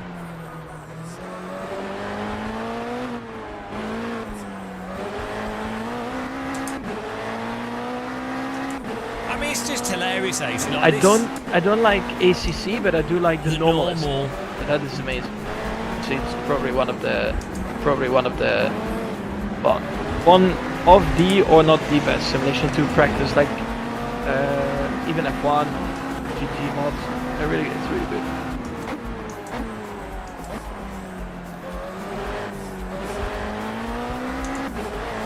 Has this got DRS on it?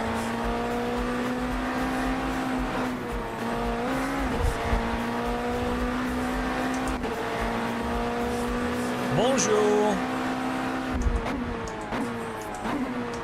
Antoine Jacket Potato would love this.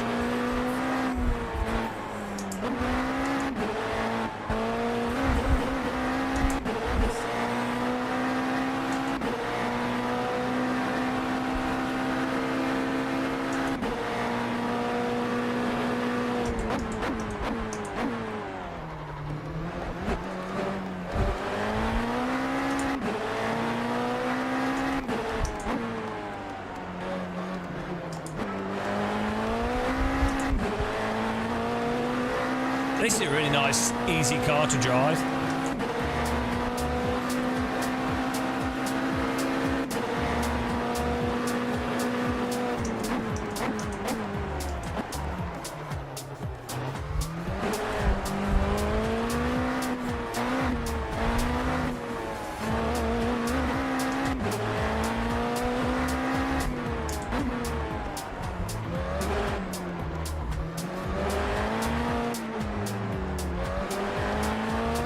I think it is Super Formula Light of some kind, or Indy Light.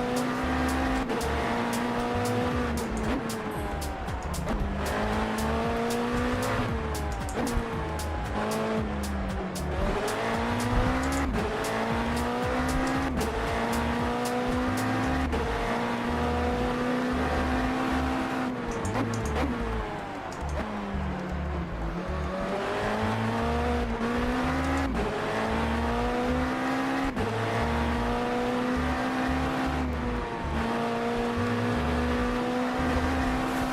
is well fun. It's just fun to drive. It's a bit understeery, but at the same time you can kind of push it into the corner a bit. Oh, Thomas with a filthy 148. He's on fire.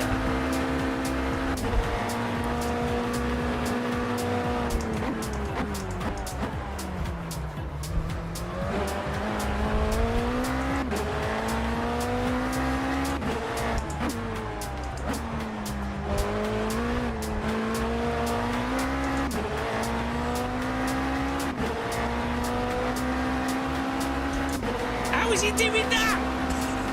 We get back on Thomas.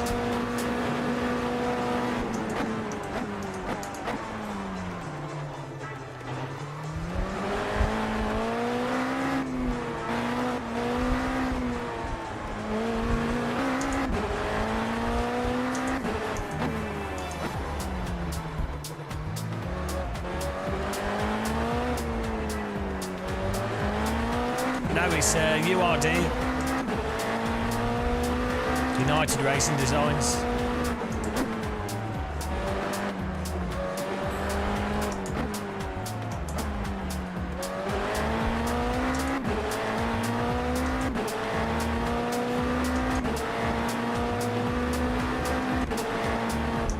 Right, he's obviously wall hacking.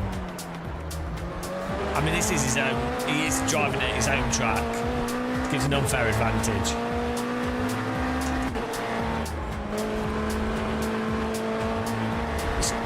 This car's really fun.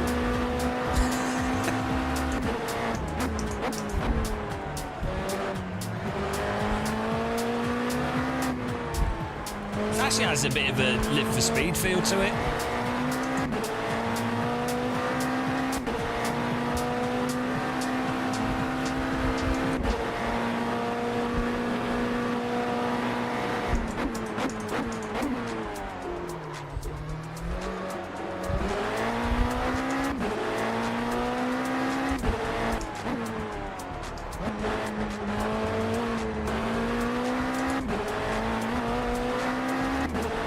Here we go, we'll take some fuel out here. Yeah, just immediately intuitive to drive. It's very forgiving on the throttle. So this setup's a bit safe. Got a bit lower rear wing. Diff power can be more. Diff coast can be a bit more open. Actually, yeah, that can be a bit more open. Brake bias can be a bit further back by default.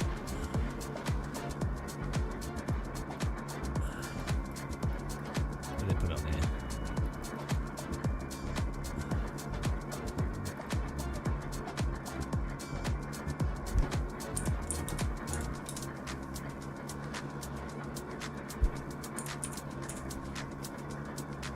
Try that. Yeah, tyre pressure is probably different. Gearing as well, maybe can be tweaked, but it's good. I can move the camera a bit further forwards as well. See.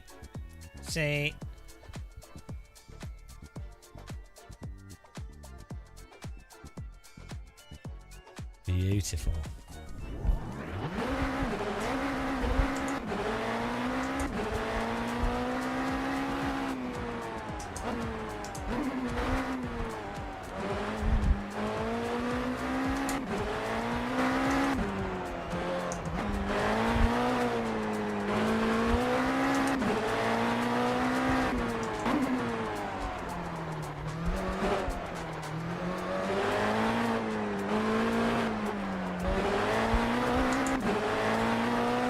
Might need a bit more front wing.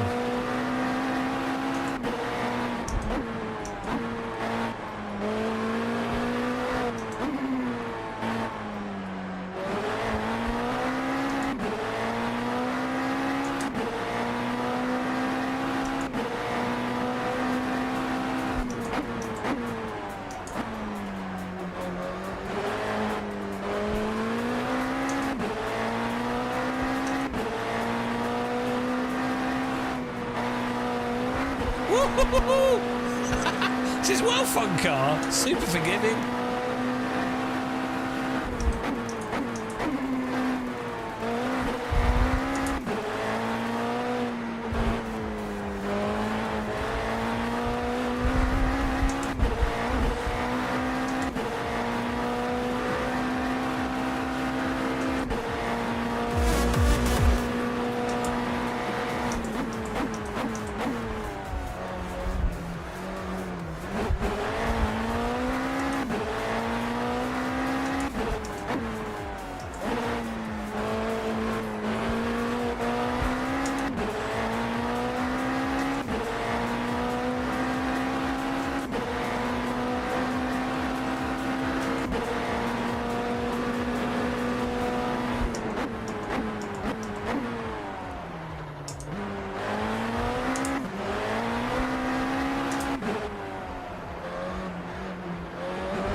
If you just had a racing game,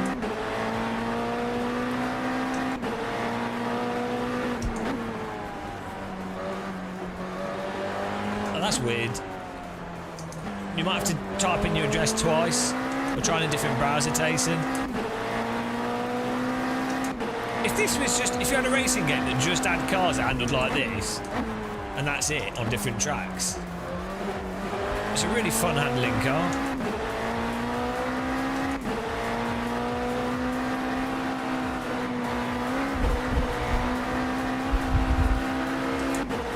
This is just fun to drive.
This is an older car, the tyre temperature stuff doesn't seem to be working.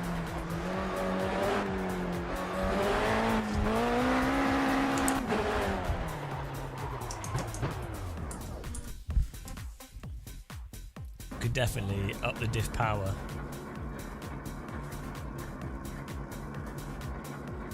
The Fun Brigade, yeah.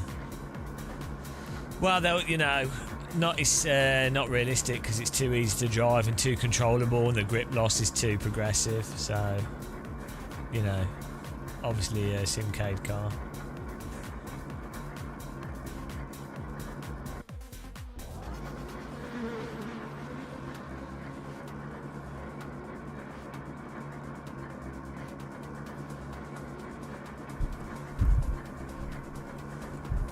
Alright, thanks for watching, Philip. Have a good evening. Appreciate it.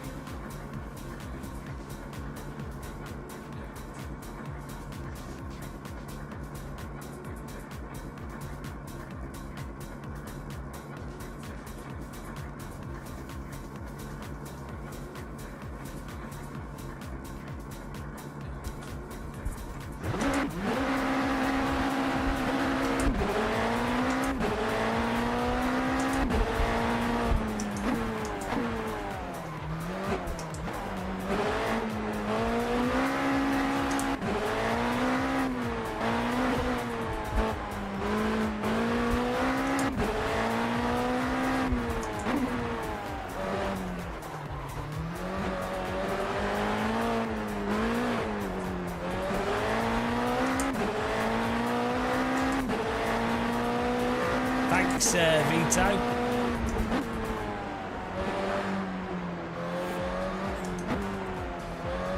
How are Jay? I'm okay. I've been pretty tired recently, but I'm good.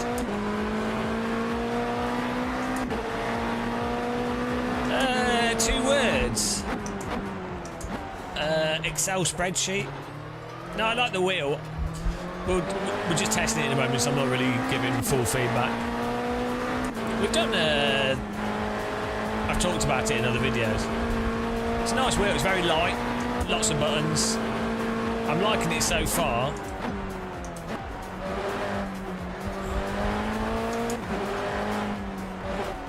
It's a very divisive wheel. It's quite funny. I think it's a really good wheel for testing. It'd be a really good wheel for testing the raw force feedback because it's so light. You really can feel the force feedback motor.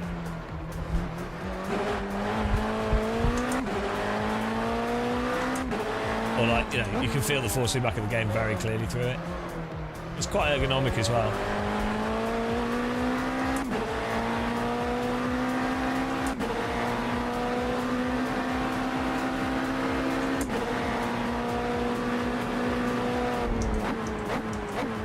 I'd say it's definitely a wheel that's suited to cars that have faster steering.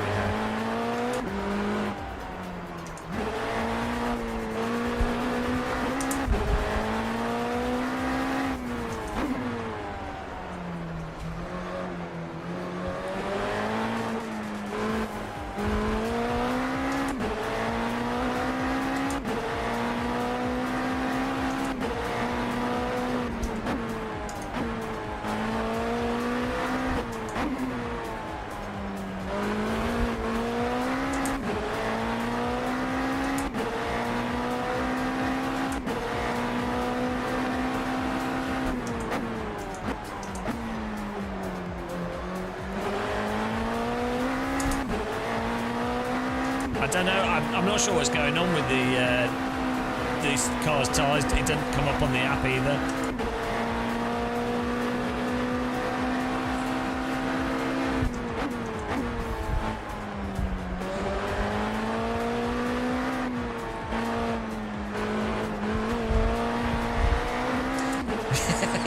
Yeah, I don't know. Yeah, maybe it looks like the tyre temperatures aren't working properly either. But it's nice to drive. It seems like the ultimate noob Formula car. Like, it's super progressive, quite fast, a little bit of downforce, but then really balanced and easy to drive. It just reminds me of Live for Speed, actually.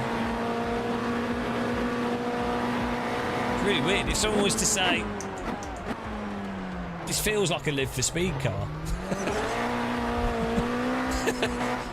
Super strange.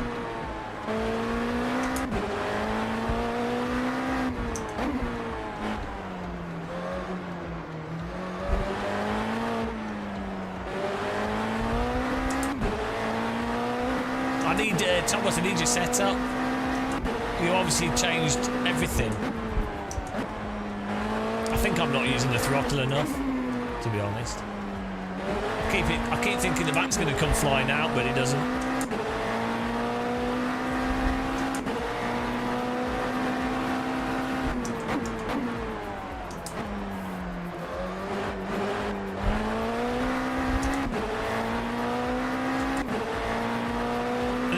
The grading graphic is working.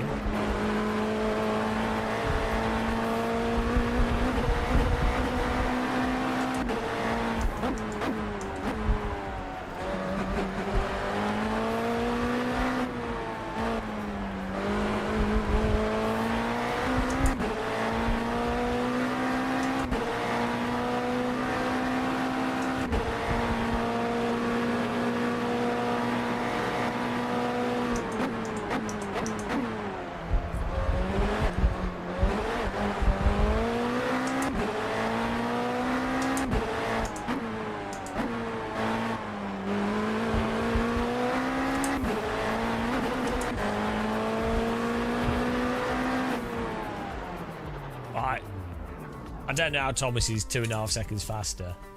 Obviously cheating. Let's see the setup here. wall hack setup. That's clearly what's going on. You know, it's pretty clear. Oh, you get lower car. That's it. Yeah. Yeah, the old Assetto Corsa lower car. That's 4 minutes. We've just gone back in time. Forgot about that with AC. The lower you are, the better. Well, I mean that's not wrong, but in AC it makes a huge difference. Tyre temperature, height. Oh, stiffness of the springs as well. For some reason, AC, that gets you loads of time. The radiator, yeah, the project car's radiator flap. Oh, already this is turning in better. Just pure. Shade the patch and pure, that's it. Looks good, doesn't it? Oh, he's changed the gearing as well. Did he? I bet he downloaded a setup of setup market. What a cheat! What this is going to be a really good example of the power of setup. Bloody Thomas, he's a millionaire. He had the connections with the top race teams and got the setup. That's how it works. That's motorsport. They'd already done 3 seasons here with this car. I mean, this car would be perfect for stuff like iRacing and doing sprint races. Bloody hell! This is what low fuel motorsport should be running for sprint races. Absolutely perfect.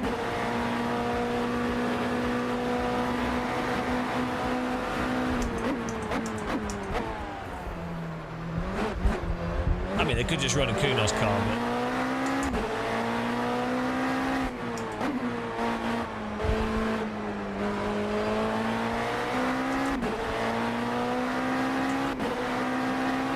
Okay, 4th and 5th gear are bunched together weirdly.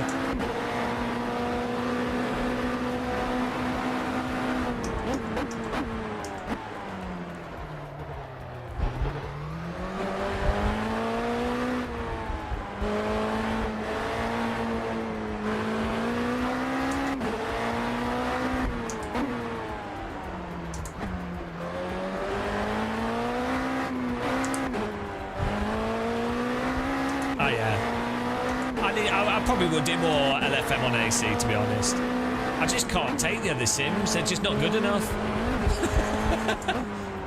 They're just not good enough to drive.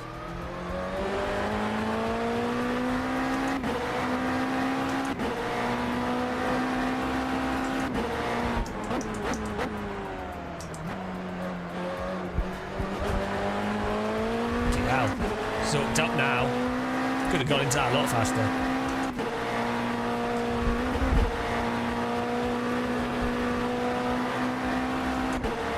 Yeah, we should. It might be. This setup might be taking advantage of some weirdo exploit, though.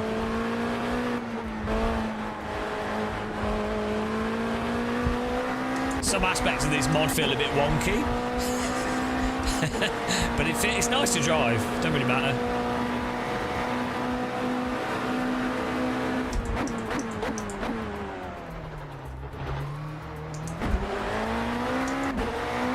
Instantly a second faster.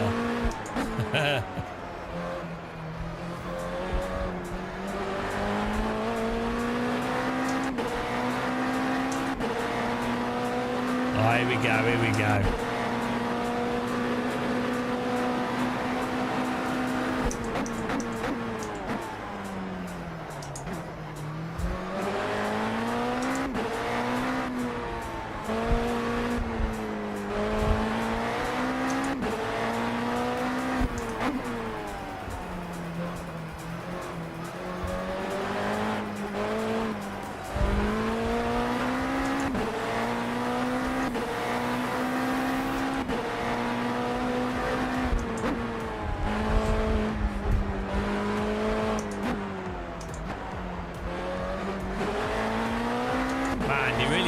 To lean on the tyres with this.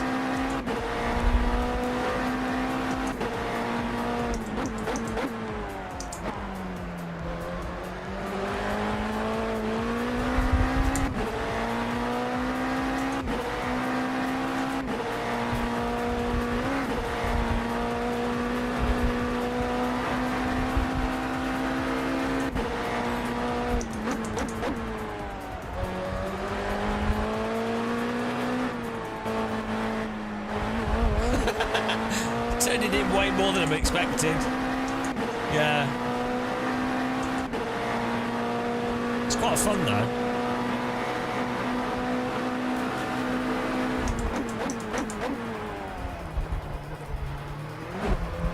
Drives like a go-kart.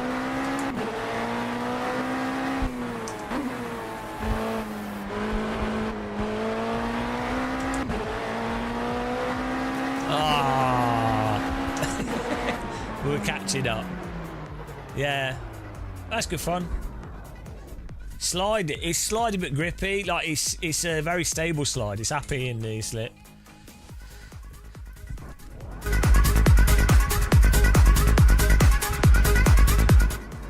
Hello, Silver Cyclist. How's it going, man? That's good fun. It's fun to drive though. It's a bit weird, but it's fun.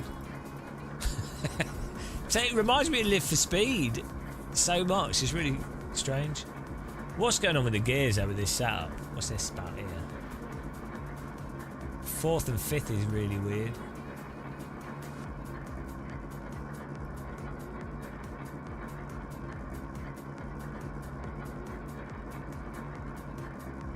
Oh well, we'll just keep it the same.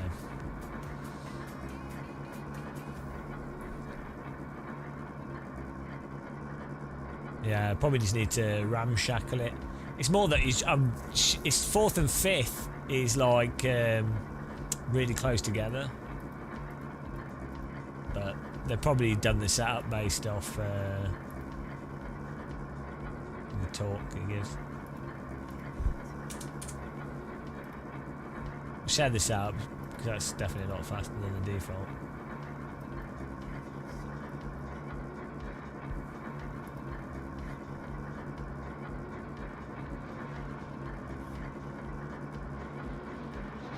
Here we go, guys.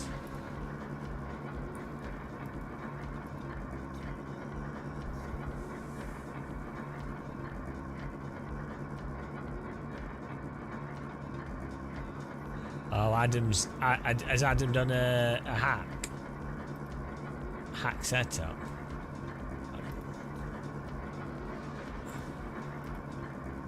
Oh, here we go, Adam's hack setup.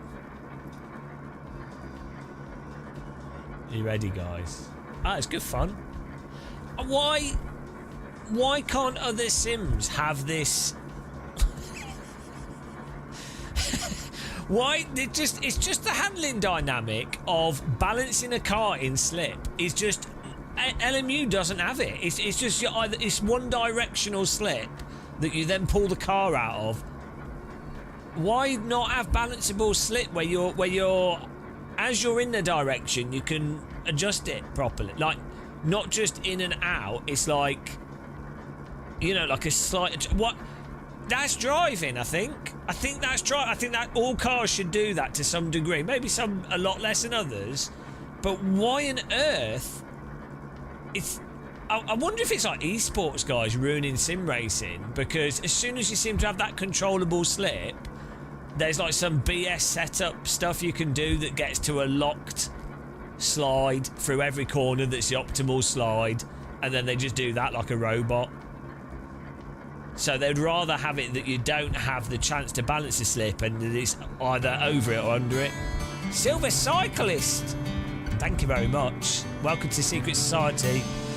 DD girl with the DD wheel. What a babe, what a beauty, what a sexy lady. It's a DD girl with the DD wheel. AccuForce, Fanatec, Syndicate and Magic.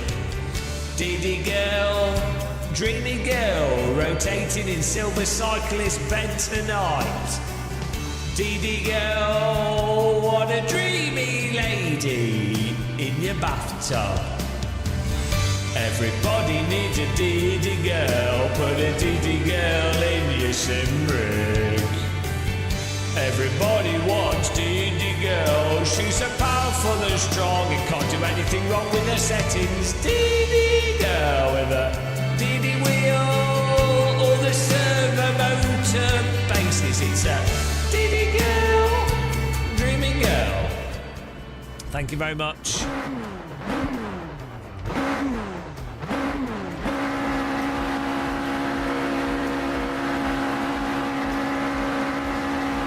World's longest red lights.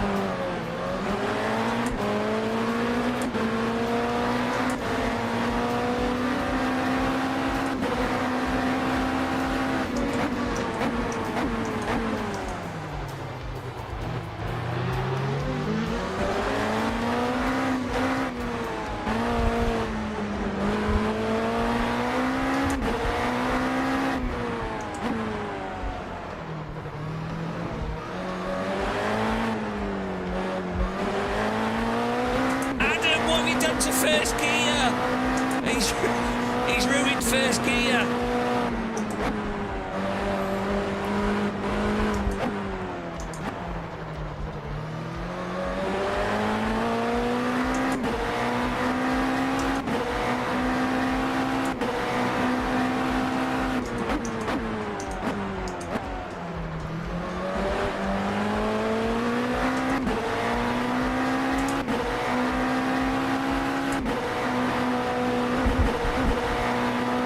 Commitment to the curbs there.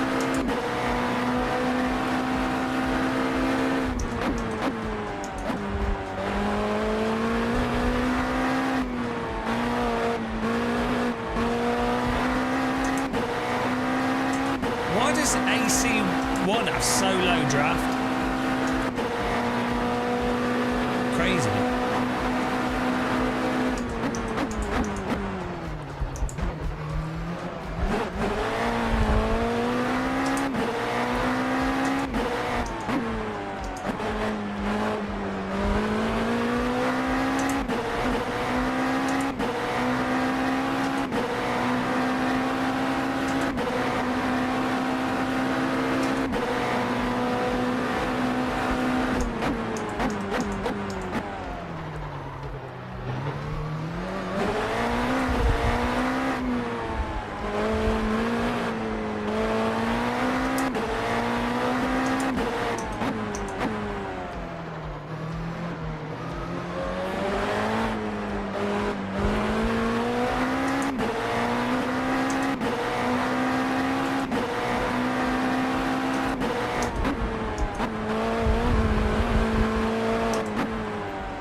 Filthy apex in here.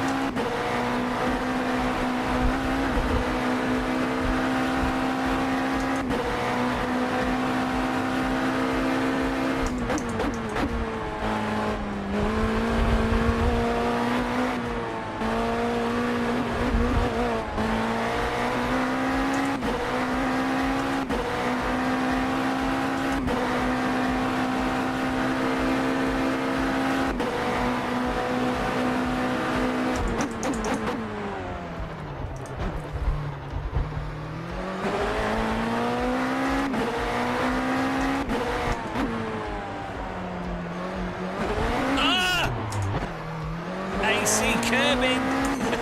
To be honest, all sims do that actually on that one.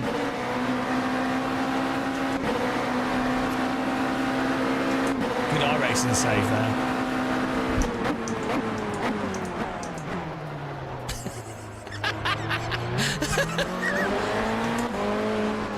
Drove him right off the track. This is a URD free formula car. It's linked on the server. It's good fun. It's a bit mental, but it's super fun to drive.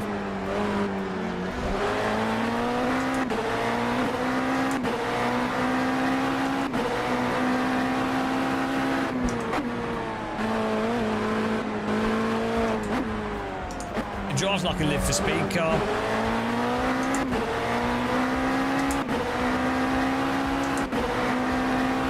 Well, you can swap the sound if you want to.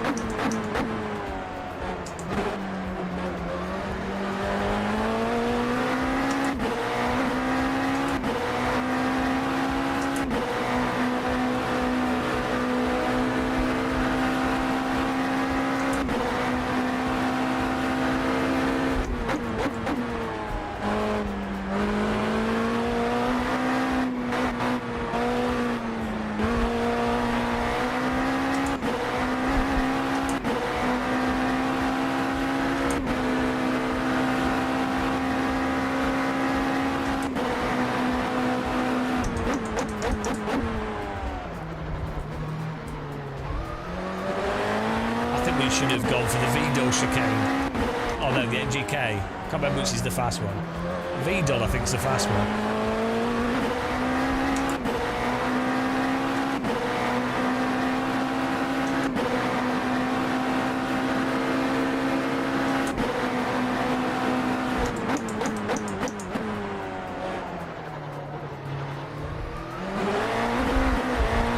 Bloody hell.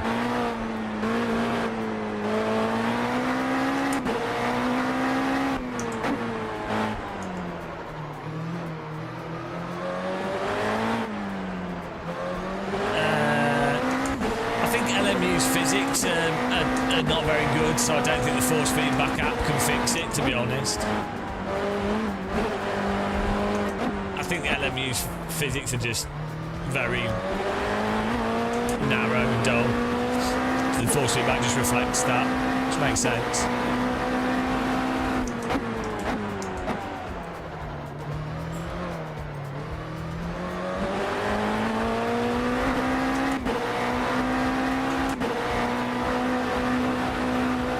You can add some stuff in with the force feedback app, but I think it's just the driving in LMU. It's just very dull.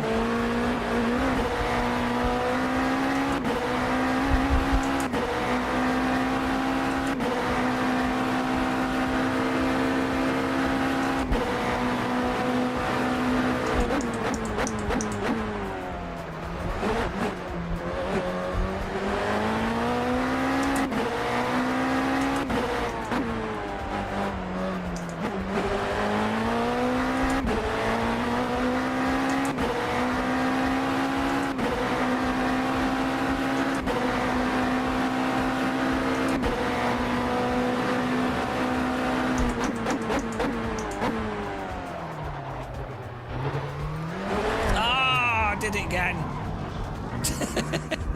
Bloody hell.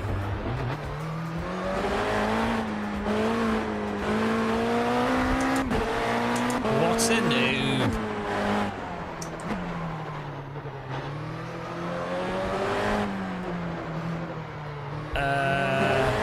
I think their plan is to just release with the back mono initially. I don't know.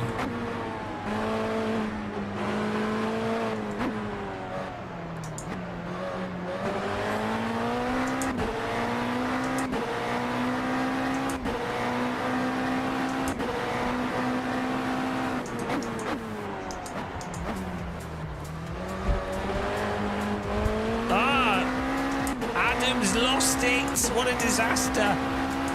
How do you lose it there? Woo! Too much grass.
Mr. Longmount's trying to mount me in a long way.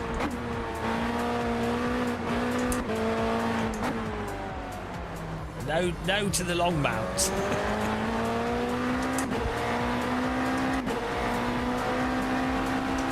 Can Live for Speed make a comeback? I don't think so.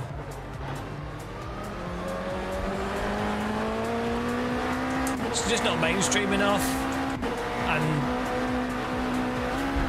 it would need like it would need something that, at the end of the day, Live for Speed is worse than AC1, so I mean, it's some aspects of it are really great. It's good fun. It's not bad, but ultimately, in totality, it's worse than AC1. If they'd put modding in Live for Speed years ago when it first came out, then I think it would have, AC1 would have been like what Live for Speed's like now.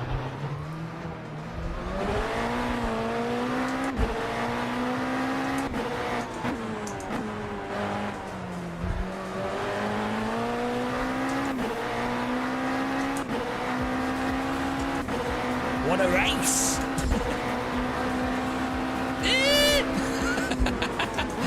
Good driving, guys. That was good fun.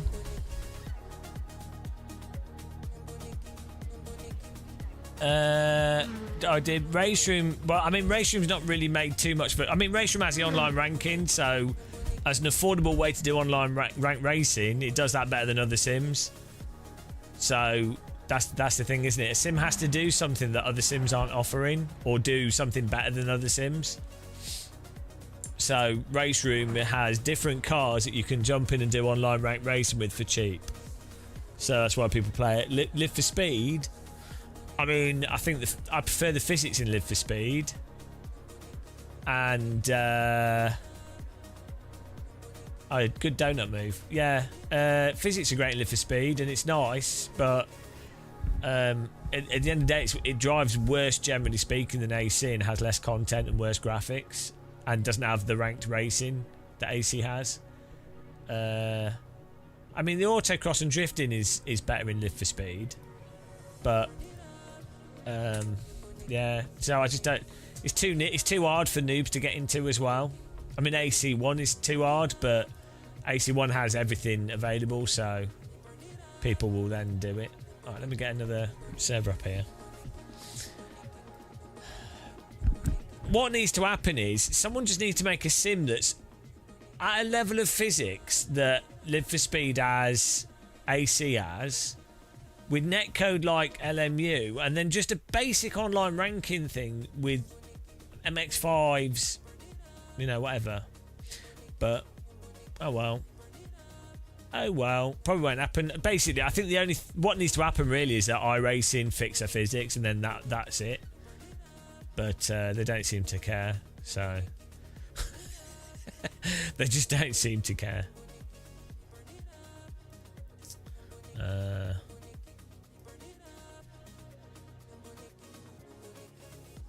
What's the best mod? Just drive the cars that are already in it.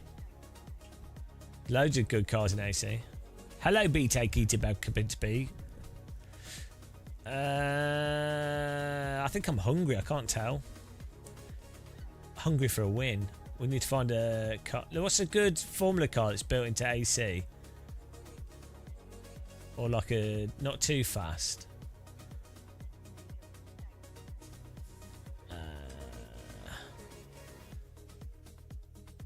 Oh, I know what we can do.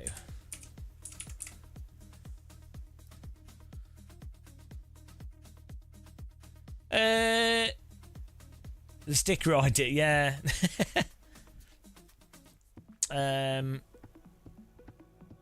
Well, thanks for raiding us, Howdy. The alerts are messed up at the moment. Really appreciate the raid. Welcome along, guys. We're just hosting AC with viewers right now. Right, here we go. I'm gonna... Are you ready? I'll put in lots of slots. Who doesn't enjoy a good slot? Everyone likes slots.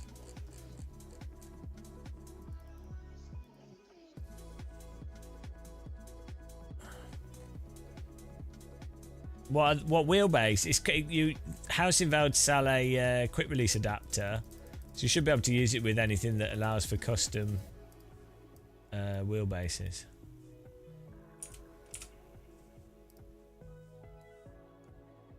Right. Are you ready? Server's up. Ah, no! Server's not up. Hang on. Ignore that. It's messed up.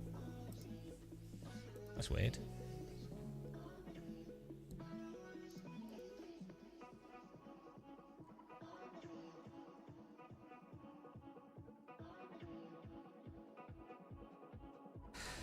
Good on here.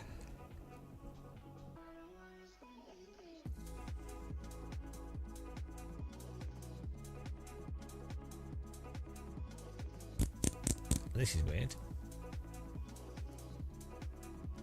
Oh. Okay, well, server's up. Just join it. It's fine.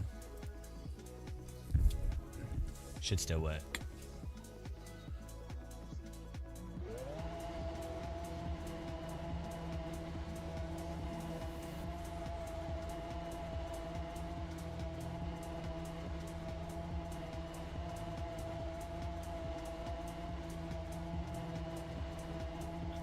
But yeah, so I mean, at the moment, I'm using. I mean, this quick release doesn't work properly, so I've just ordered another one. But it's just we've attached a custom quick release on it. It's got a little bit of play in it though, but it could be because it's broken, this quick release, or it could just be that this one doesn't happen to work well with the Moser. But we've got another one arriving, an actual Moser one arriving soon. But yeah, you just attach the quick release for you get the quick release, custom quick release for your wheelbase, and then you just attach that to the wheel.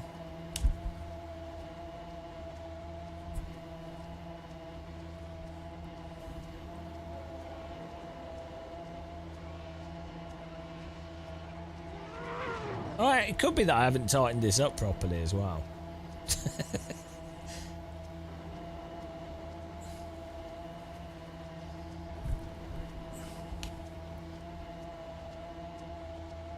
Where's the play?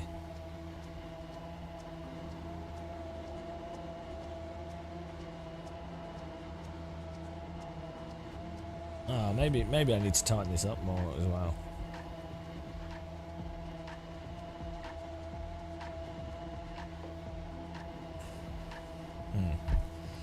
I'm going to try tightening it up.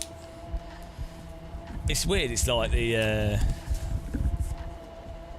a little bit of flex, but there's also a tiny bit of play. But it might just be because I didn't tighten it. Let's have a look. I thought it was a quick release.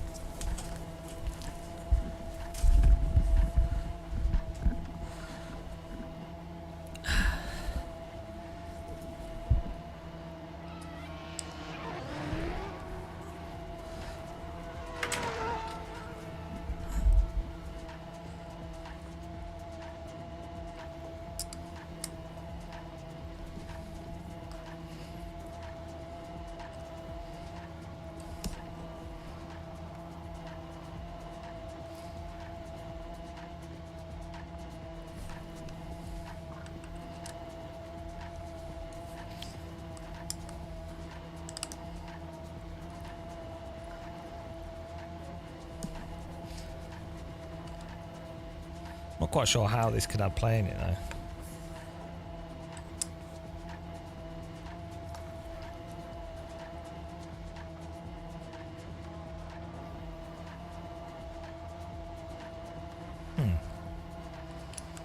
Maybe I have to tighten it up on the inside more. We'll give that a go.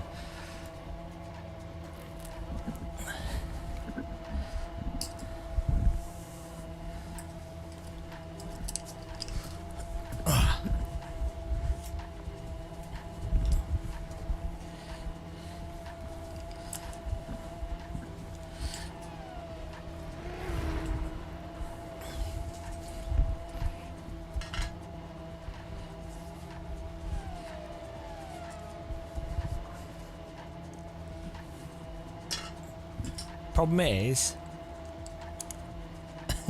it's a lot of screws to undo.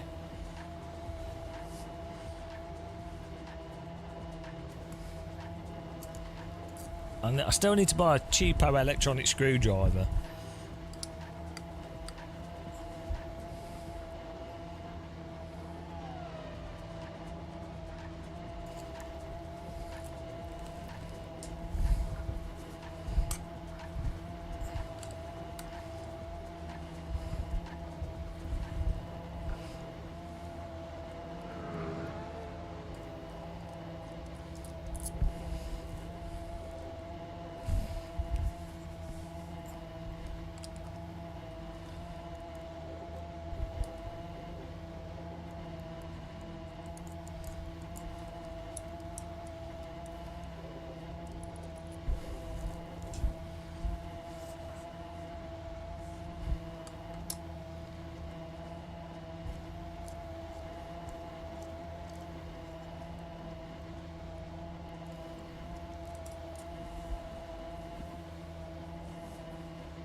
I'm not quite sure where the plate can... Oh, okay.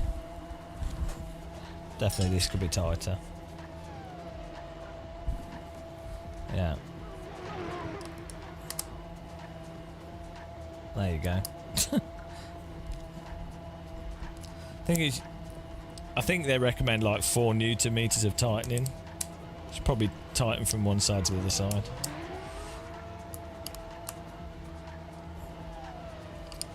There definitely wasn't tight at all.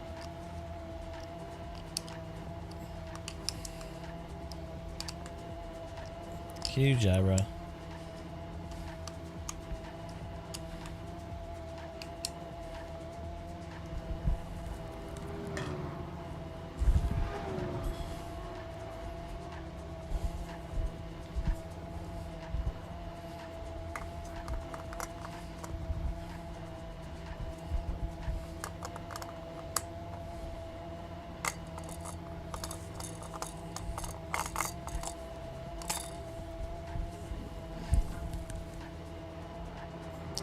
Are you doing F1?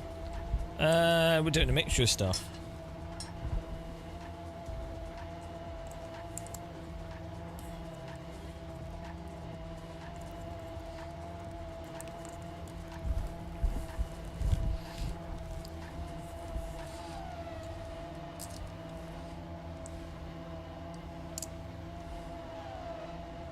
It's a wheel tightening stream at the moment.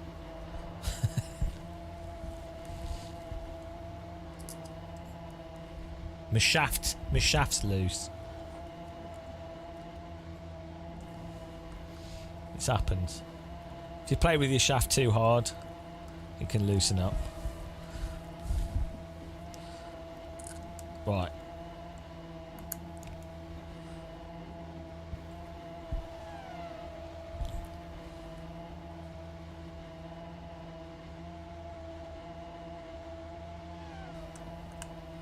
Initially, putting these bolts in loose seems to work a lot better for getting them all seated. If you put them in tight first,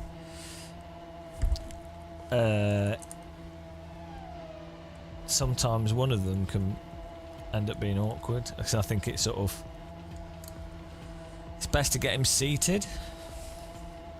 That's what I noticed with this. Pro tip, there you go. We've got a pro tip for this wheel. These edge screws here. If you just put them all in gently, so they're all in the thread a little bit,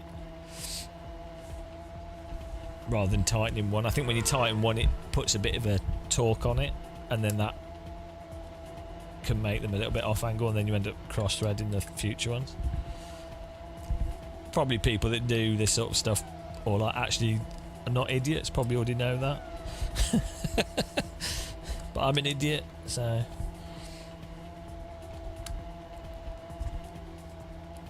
Let's see if that got rid of the...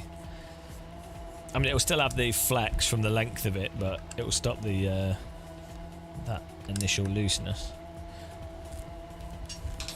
So... Ah, put it on upside down. Oh, no, I didn't. No, I didn't. Or did I? No. No, I didn't. Yeah, I mean, it still has the up and down, left and right wobble. But at least the like this sort of flex, but at least the left right should be okay. Yeah, still the same problem, still worth getting the other thing, but well.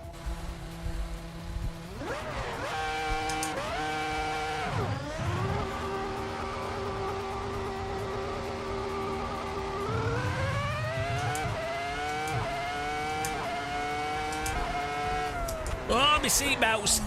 I'm not wearing them, they just slid up my back.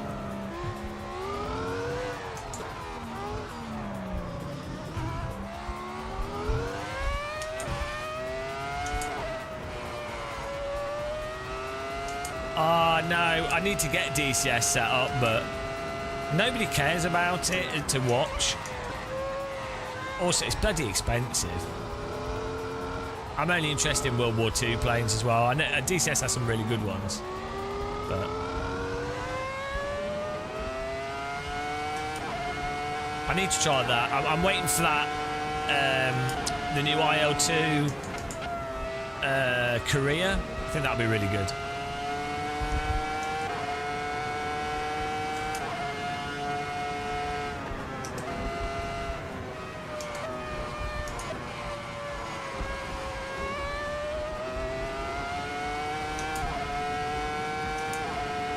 This car handle's so nice.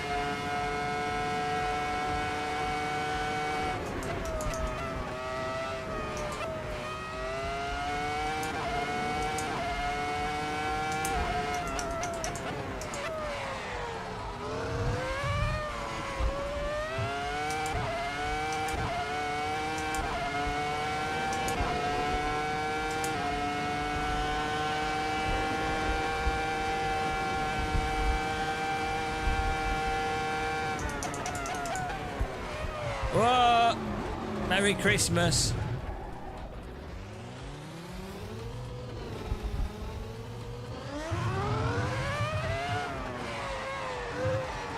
Guess you downshifted too quick.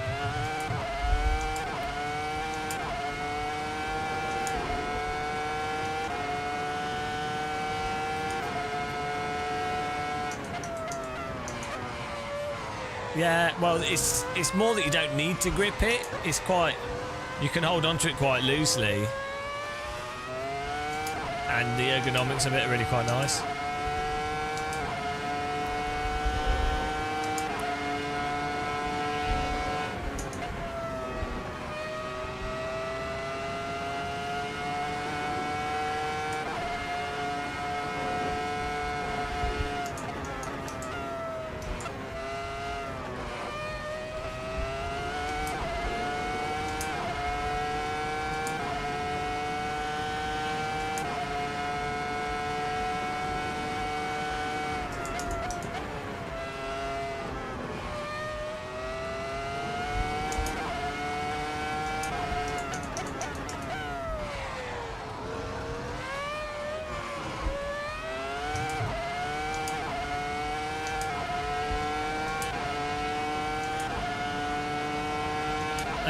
URD already has it, yeah. The URD Radicals.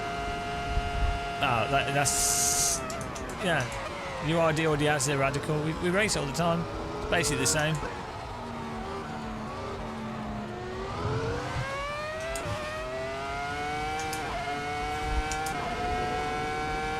That's the Radical we've been racing normally when we race here.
Oh man, I failed to rotate the car into that.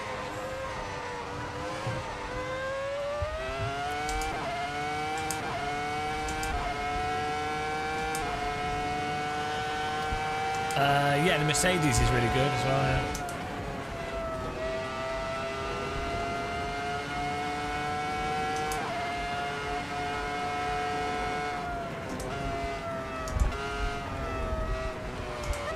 What are these lines? Like a drunk driver.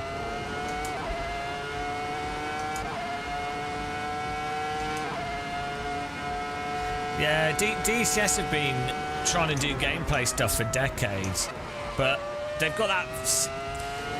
It's like BeamNG and all these sim developers. They do really good stuff in terms of physics and whatever, but it's driving sims, armor. These developers have no interest in solid game design and like single player career stuff, because from a development perspective, it's a lot of it's really boring to develop single player stuff. Like, it's very tedious, very repetitive, and it just requires a lot of boring testing as well. And obviously players will often just play through it once and never do it again, so they just don't have any interest in it really. So then what happens is those developers end up setting up like tools for missions and things, but then there's no cohesive single player sort of thing to experience as someone that wants to play as a casual, because then you have to find the good missions that someone's made. They don't curate those good missions. I don't know what it is with sim developers. They don't seem to understand what's actually like what's pleasurable for a gamer. They don't get it, because they're like, what? Why bother? You could just get a mission. You know what I mean? It's like engineering thinking. They'd be like, if they did a war film like Saving Private Ryan, they'd be like, wow, why bother sticking it together in a story with a plot and characters? There's the beach landing, there's Sniper. I think this is like €500 for this wheel.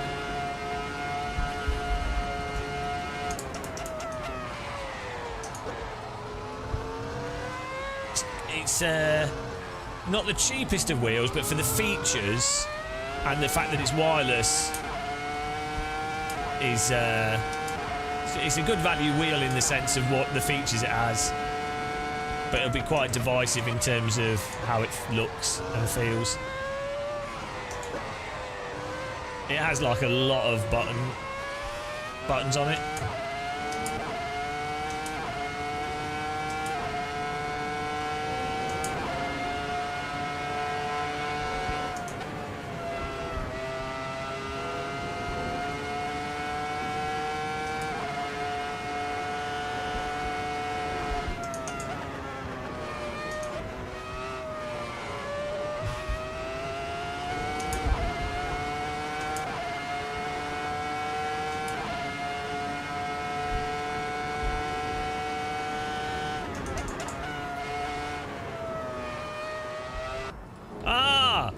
I've Thornburged my car. We were on an okay lap there. It is a really nice feeling wheel rim. I feel like at this size it could have been circular with these, but like just have a round thing, and then it would have been a wheel that would basically cover everything. I mean, you wouldn't necessarily get this nice, but you could have it round but flat at the sides, and then you would have had a wheel that's like the ultimate does everything wheel for everyone. But with it being like this, you know, you'd need a circular wheel, right? But then maybe you go, well, people that buy this would just want to, the most popular wheels is like a Formula style wheel. If you're using a circular wheel, do you need all the buttons? You could just have a basic circular wheel, so you know. Well, you can stick my face on it if you wanted. This is not a screen, this is like just LED lights. I think they're aiming for it to come out this year sometime. So that's what they said at Sim Formula.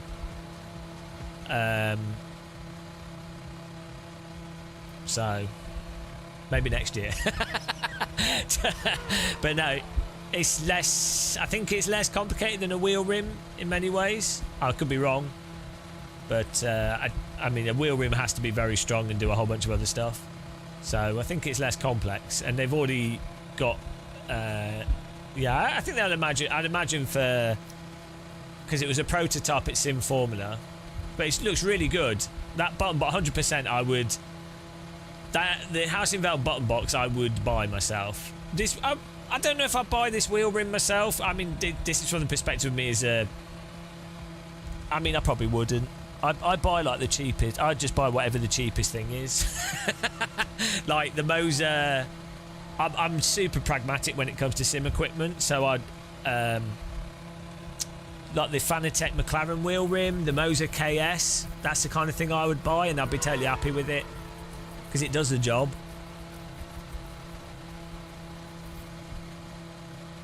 So... I could see... Oh, this is really nice. But like, it's my view on it. Like, I wouldn't buy any of the Moser Formula rims or any, you know, any... I don't see the point of spending that much money on sim racing myself. Like, it doesn't make the physics better. No, I haven't been accepting any new stuff for review since the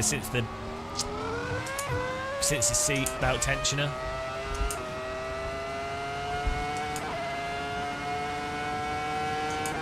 I agreed to review this Heusinkveld wheel quite a while back. Of course, I do think this Heusinkveld wheel is interesting.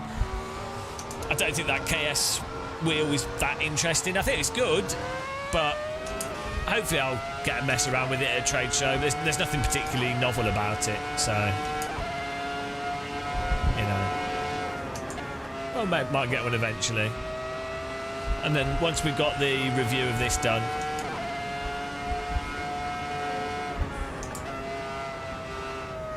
Like, randomly, we have actually got space to do another review now. Just weirdly, but... So, maybe. Yeah, I mean, you could do it for... It's good for business to just review stuff and do affiliate links. To be honest, that's why most people do it, I think, but... I kind of do stuff based off what I think's interesting. Yeah.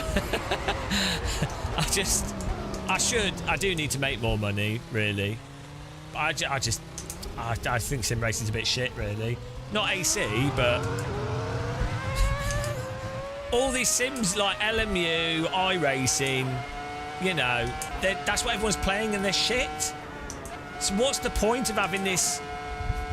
They're not universally shit, but for like for force feedback and physics, what is the point of having a £3,000-4,000 wheel rim and what have you when you're going to play iRacing and LMU that have absolutely shit force feedback, and the physics are like in iRacing it's terrible, and LMU is just boring and still worse than AC, so still terrible. LMU's worse than sims from decades ago.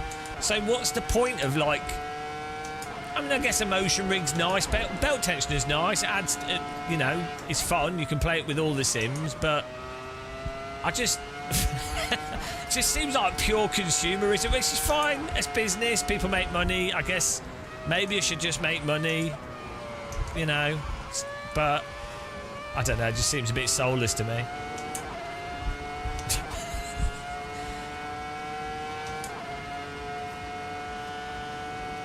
Yeah, I think LMU as a general race, that's a longer race that people are taking part in, it's not a bad... That's not a bad video game thing, is it? But then it's just like, would that just be so much better in AC or other games that actually have compelling driving and force feedback from a driver's perspective? But I guess if you can just selectively turn off the parts of your brain that are like, oh, why is this so bad?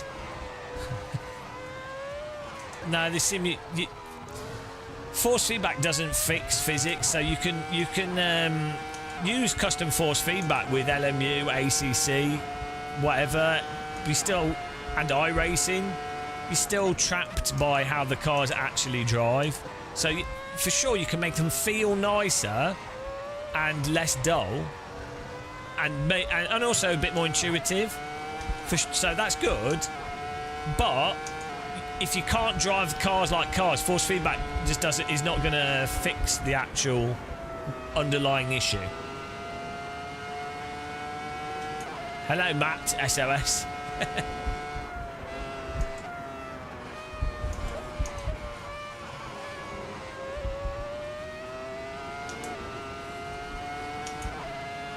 So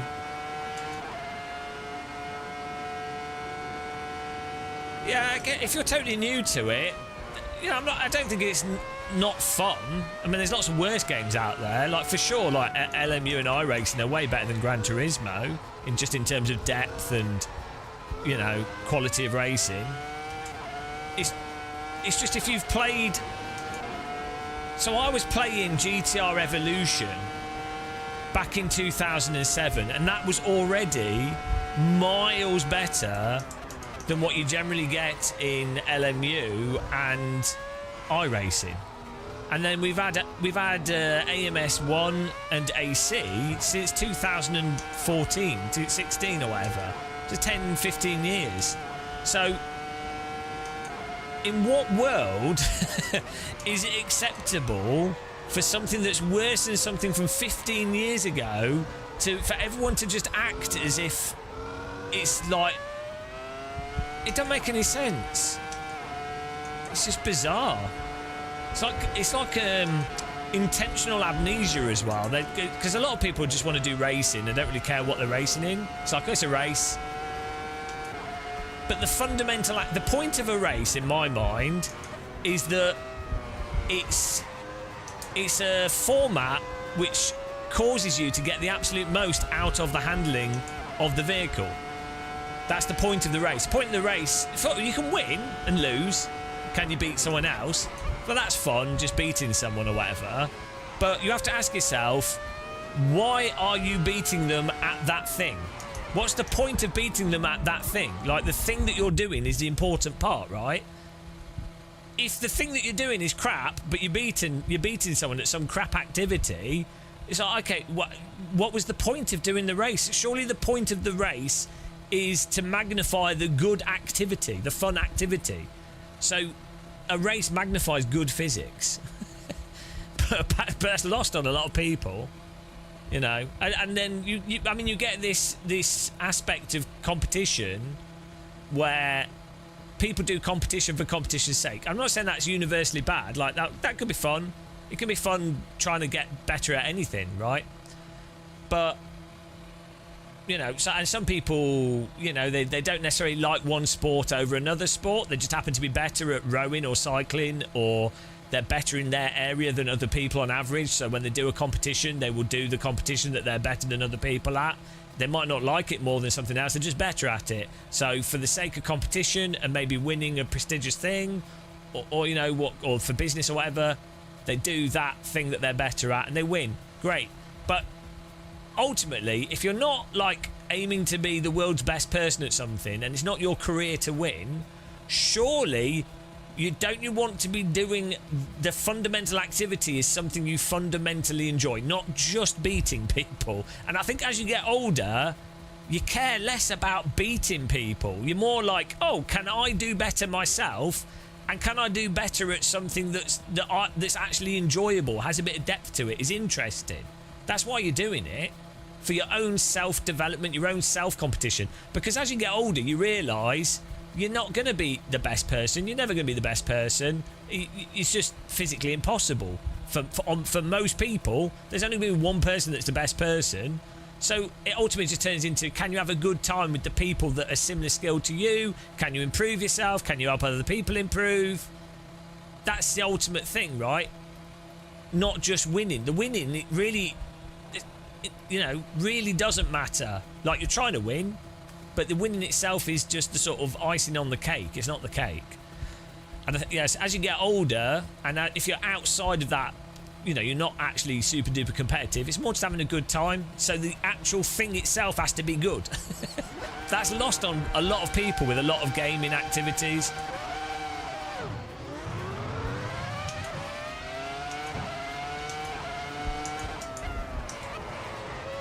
Alright, I'll restart the race, guys. I'll restart the race.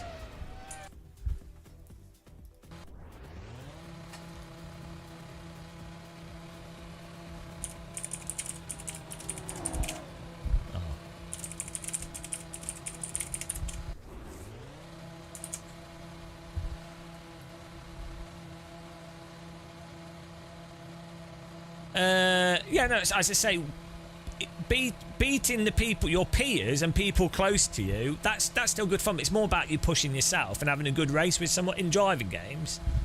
And it's more... Otherwise, what? Right, why be playing a driving sim in the first place? If you just wanted to beat someone in a race, load up Super Mario. It's faster, easier, less expensive. Or load up some other video game, or just get Gran Turismo on the console and play with the gamepad. It's less effort. Still doing a race. More interesting content. If you're going to get a steering wheel, pedals, transducers, force feedback stuff, surely you want an actual simulator that's not shit. And AC1, AMS1, Live for Speed, they all do that. So I don't get this. It's just weird with LMU and iRacing. GT7's fine with the gamepad. If your goal is just racing, yeah. Not actually the experience of the actual drive and precision and stuff.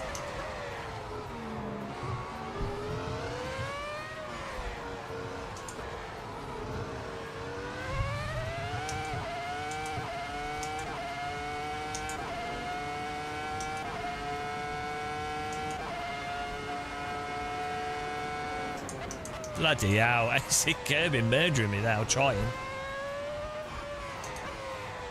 This looks really nice, the lighting in the skybox.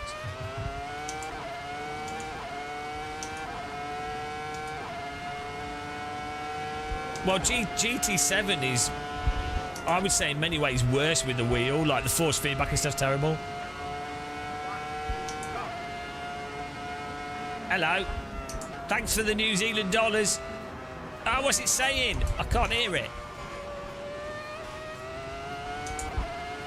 If I donate 200, will 200... What? I don't want anyone to donate 200. Thank you very much for that $2 donation. I appreciate it.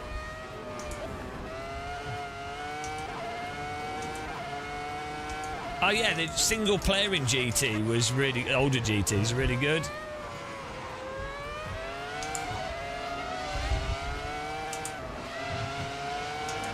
What on earth is going on here?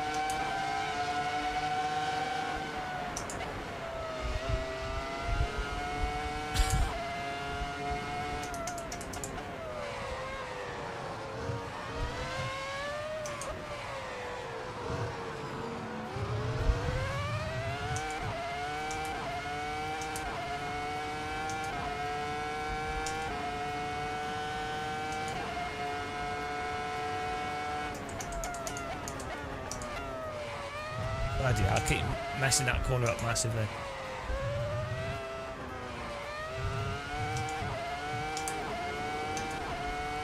I just need to turn up the TTS.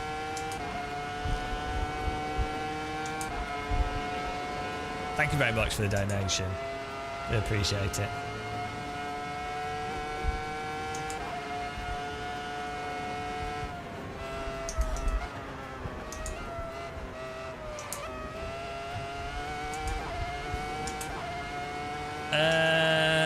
Yeah, just default AC. It's not that the force feedback's the best. It's just the physics are generally... It has flaws in its physics. Like, there's things you can do to cheese the physics, especially at a high level.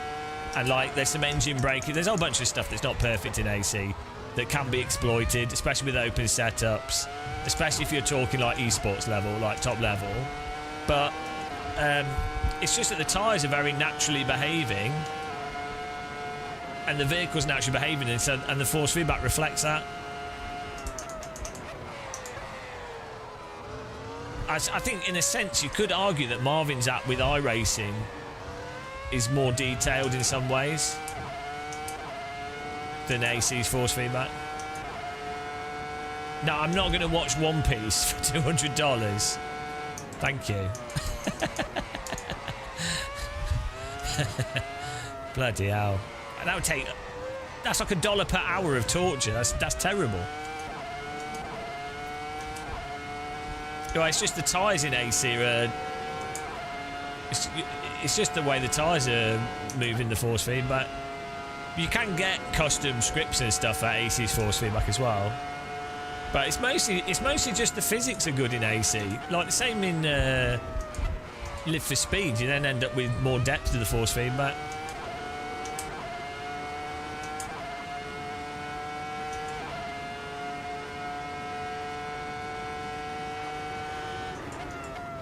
I think it's so. What I think it is that the more complex tyre models tend to have quite peaky grip behaviour, where the grip comes and goes quickly, and then the problem with that is, if you're going to do that, you then need to have really, really clear force feedback signal. But they generate the force feedback often from the steering rack after you've got all these, like, the wheels have like damping effects and a whole bunch of stuff going on. Maybe power steering as well. The tyres themselves might actually be muting aspects of force feedback detail due to tyre flex, a whole bunch of stuff. And so in a situation where you actually need more detailed force feedback, you get less. So the end result ends up being just really mute force feedback on tyres that are more peaky and snappy, where you really need like really high detailed force feedback. So I think that's what the problem is, really. I think that's why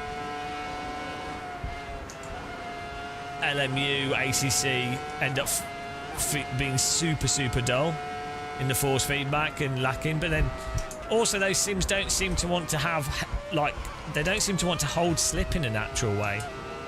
I don't know why that is.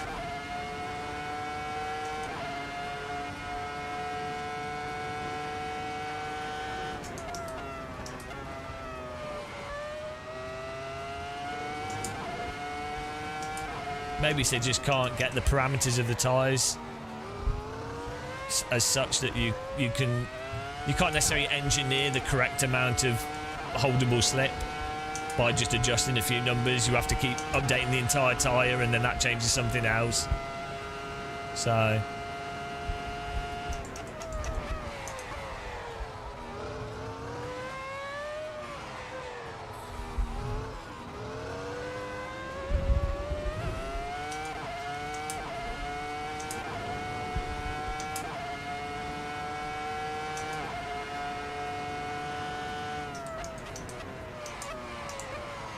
well, in AC you can just feel where the tyres are at in terms of grip levels with a good range of it, and that's a crucial thing. It's what you generally feel through your body, right, in a real car. But I don't know how. Well, there's a mixture of stuff, isn't there? But it's just lost on people. It's absolutely lost on people.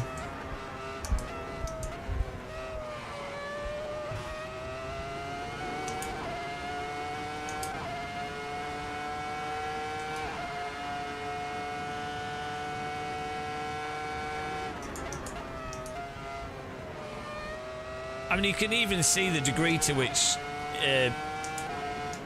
people are mental. Is like, if you get like an AccuForce wheel or any of the force feedback wheels, and you look at people's profiles, they stick on a ton of like inertia or damper because the force feedback's too active, or, you know, it's like removed all the detail that tells you where the tyres are at, to the point where you might as well not bother with force feedback, really. It doesn't matter at that point.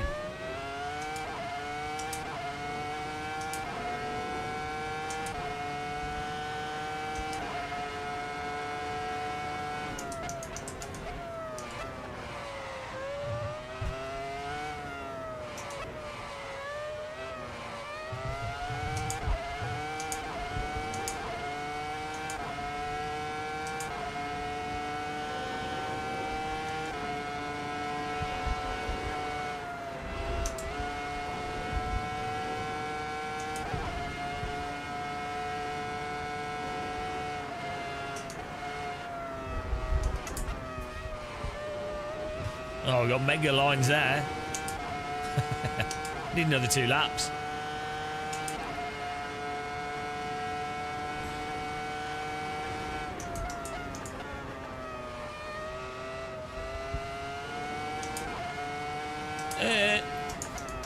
It's not really about the Newton meters. It's more about just the dynamics of the force feedback from the sim.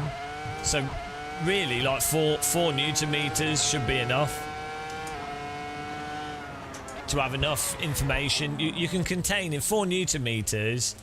You can have enough dynamic range with a light wheel rim to be able to feel like your body. So if you were to push, if I'm pushing a finger, right,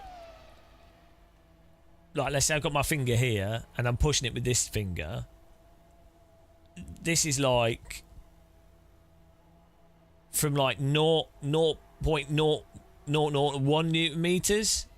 You can feel a range there between 0 and 1 Newton meters. There's quite a lot of range. If I get up to about 4 Newton meters, that's a lot of range of force. That's a lot of resolution of force.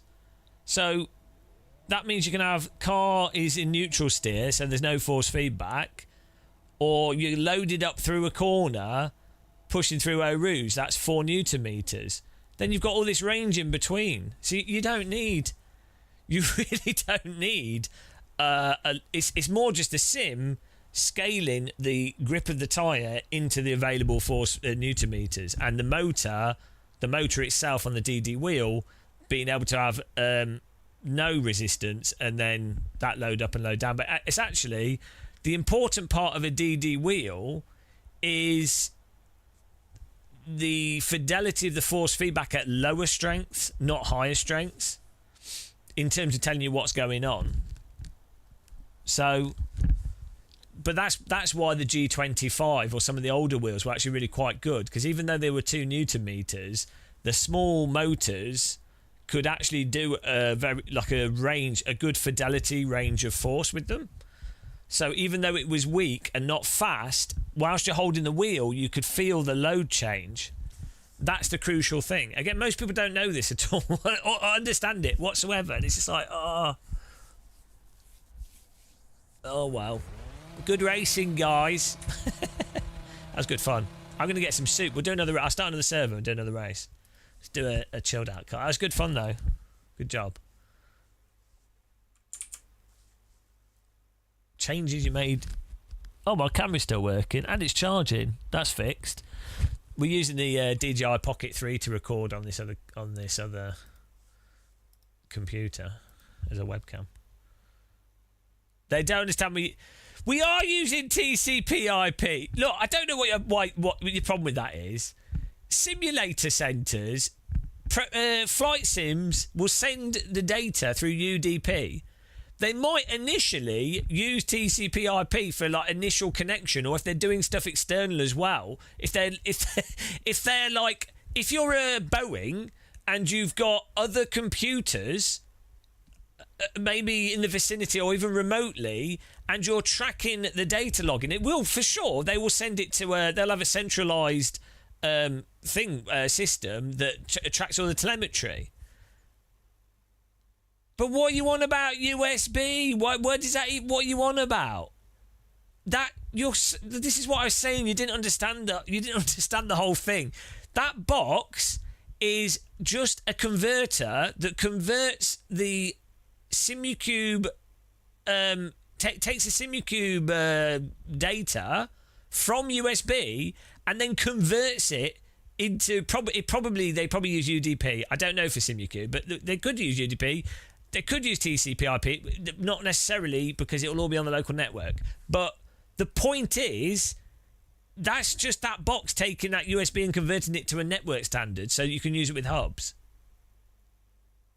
But that wasn't the point, though. That's why I was taking the piss.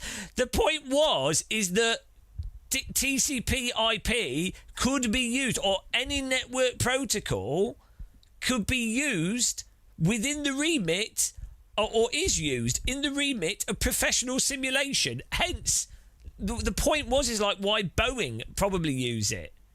As I was just saying, they'll have like decentralized servers. It's not TCP/IP. The point is using protocols that are typically used on the network standard protocols. But you've fixated. Yeah, I don't know what you're on about. You fixated on some random. This is why I was saying you're being what's it called? You fixated on something to make the argument you're making. That wasn't the point. It wasn't the point. The whole point was just using network standards. And one of them is TCP/IP. Doesn't mean that's the one they're using, or the only one, or the main one. No, so the reason why UDP would be used, generally speaking, is just it's very low latency. From what I understand, it doesn't have. I don't think it has the same degree of error checking, and I don't think it even has. The thing is, it's custom.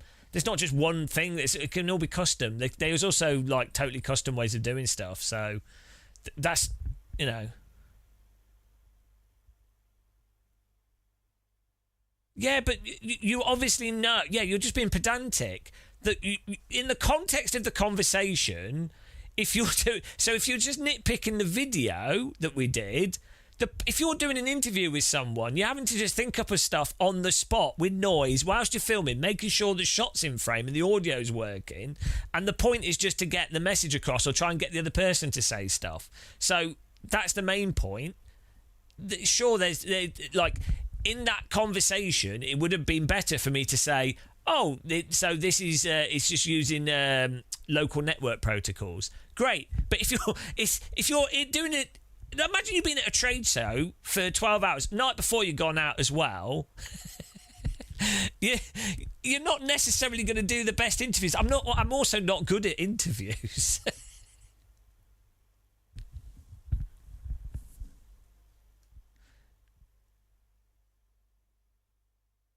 Hello, Chad Rizzler, anyway. So as I was saying, it's just weirdly pedantic for the context of it all. Bloody hell. And then, ironically, TCP/IP will be used as well. Not necessarily in the case of... Yeah, but the fact is that the fact... It isn't a fact. Like, you're saying stuff that's not untrue, but you're using that to imply that the meaning was wrong, which it isn't.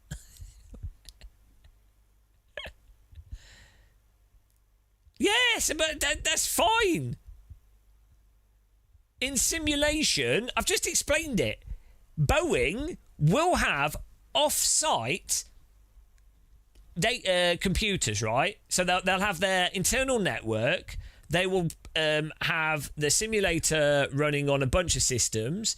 They will have the force feedback stuff probably running on a separate system, and then they will have like they probably actually run the force feedback totally separate to the other network. I would imagine it makes sense because I think you'd want to streamline it, make sure it's all it was a separate network. I think you'd just do that. It makes sense. But then they would also have a component of that probably does take aspects of the force feedback data, telemetry data, and stuff that's not as time critical that is then sent through TCP/IP to some central thing that analyzes telemetry from the simulator.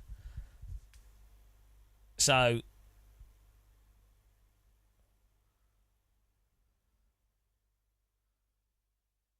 yeah, the point of UDP, or there's also the thing is there's custom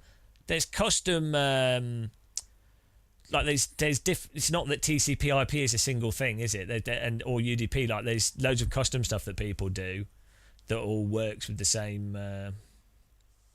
Like they still call it UDP, but I think it's like custom implementations. Anyway, it's all beside the point. The point is just using networking to send force feedback data as opposed to USB cables, which I think people understood.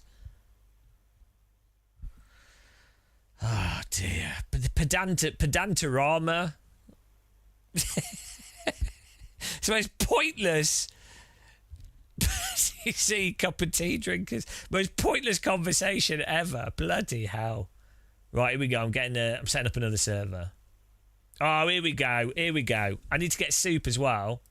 So I'll put quality on a little bit longer, but the race can still be short. Here we go. If you want to join this, it'd be awesome, actually. Really good fun car. What is it with like people that in sim racing space, the pedantry,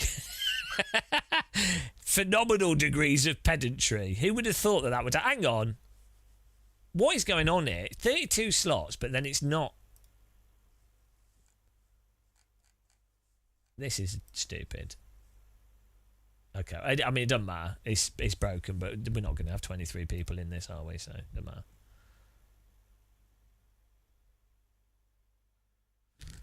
Hang on, you what? To be shamed as a pedant from a person who tackles... But I'm not pedantic with force feedback. I tell people to just set it up to whatever they bloody want. What's going on with the lights? Oh, the lights are coming up. I tell people to just set the force feedback however they want. But just chop, like... AC just has the most detailed force feedback. That's not being pedantic. That's just pointing out a basic fact of the force feedback, like the nature of it. Pedantic would be someone pulling out some rando thing that's unrelated, or going, oh, well, you need to run 10% damping or whatever, or, you know. Yeah, well, the thing is, I'm not that critical of force feedback. The problem is that force feedback is so shockingly awful that if you have a basic understanding of force feedback, it's embarrassing how bad it is in Sims. It's like the equivalent of... Imagine if everyone had Beats headphones and they all acted as if they were totally normal headphones. Or even worse, imagine everyone had, like, telephone audio, right? Right, imagine if that was all the audio, and then one company had a normal headphones, like Sennheiser or, like, decent speakers, and everyone ignored those decent speakers, and... people just acted as if the telephone audio was totally normal. That's where we're at with sim racing. And sim racing force feedback.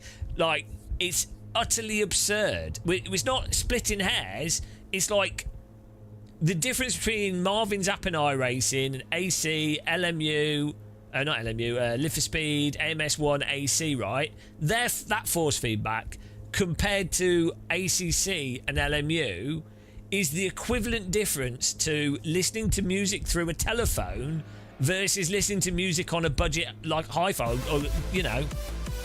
Billy Orish! Hello. Thanks for the raid, man. Look at him go. Billy Orish, here he is. Billy Orish, he has no hair. Billy Orish, he doesn't care. Zooming through like a hair. I said hair twice there. TCPIP. You won't let it go because you know I'm right. Hello, Billy boy. Billy boy.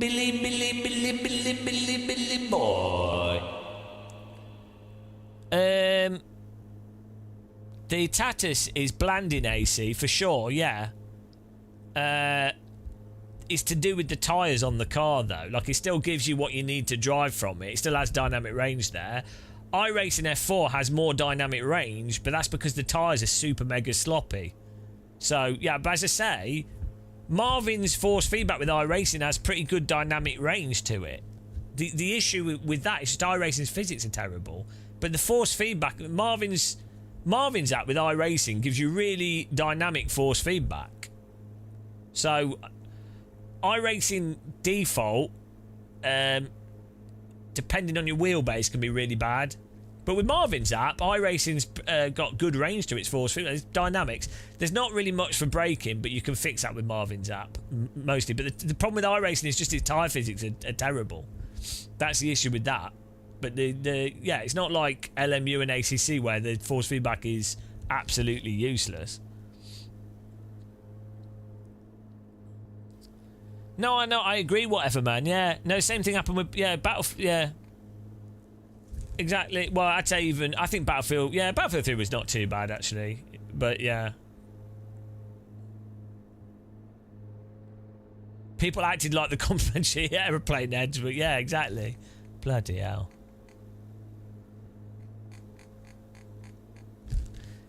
Yeah, no, I would say now iRacing's problem is it's just purely a physics issue. It's not necessarily force feedback. I mean, if the tyres returned in iRacing when you pushed them, the force feedback would reflect that, and then you'd be able to feel the dynamics more. You'll notice in iRacing, let's say you're going into a corner, if it starts understeering, everything's so drawn out and slow, you'll have got to the end of the corner. If you do a correction, there's no point. It will still be slopped out. So the force feedback just reflects that, and the force feedback just goes like light and just stays sloppy. Or you've actually took the corner how you have to in iRacing with it already rotated the car on the brake, and then it's just like really mega hooked up. So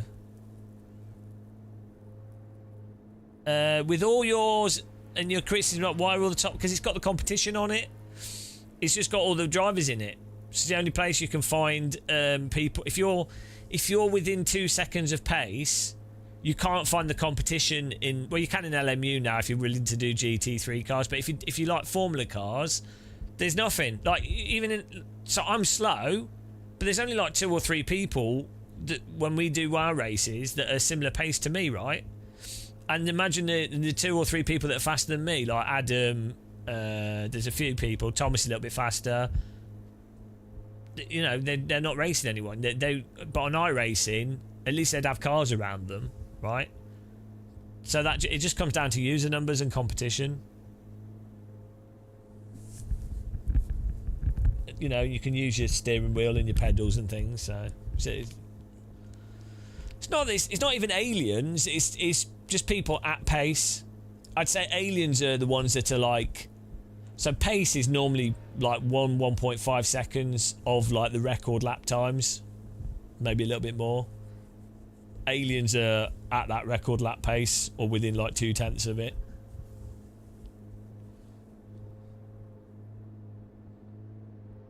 Well done for being at the top of the leaderboard. I'm just going to get some soup. I'll be back in a second, guys. Get some music back on as well.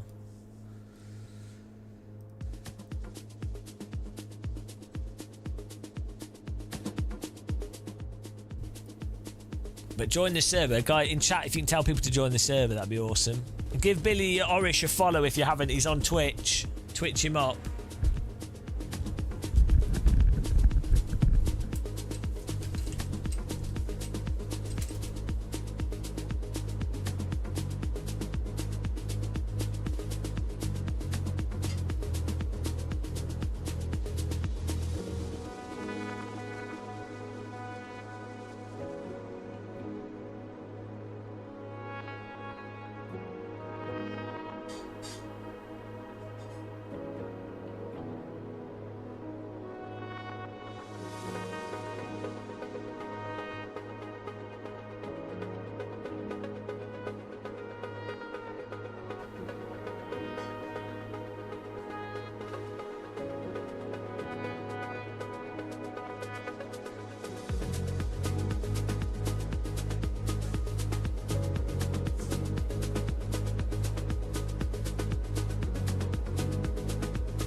it stopped again? What's going on?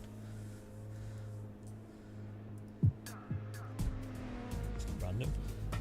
Got a bit of soup. Homemade vegetable soup. Look at this. With some croutons.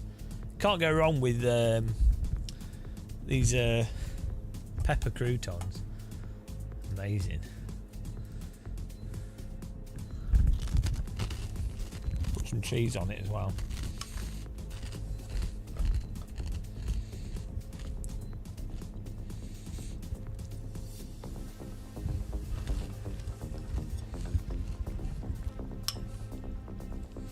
Don't know what else you could put in vegetable soup to give it more flavour.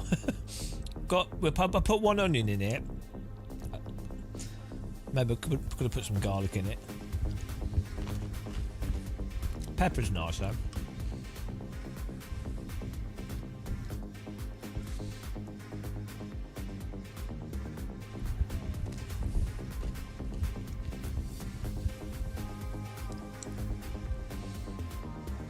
Chicken. Well, then it'd be better chicken soup. The cheese is nice with this.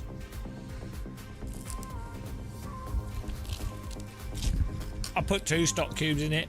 I put 2 vegetable stock cubes.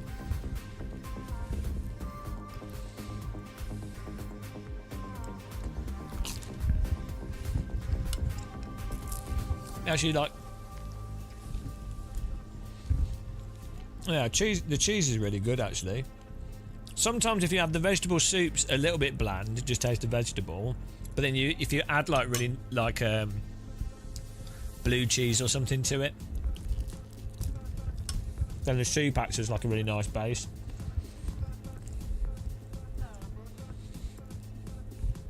Oh yeah, we could have put some. It's a bit of a thick soup for pasta though. Like it's got potato in it. See, it's quite thick. It's not runny. It's proper. It's proper hearty soup.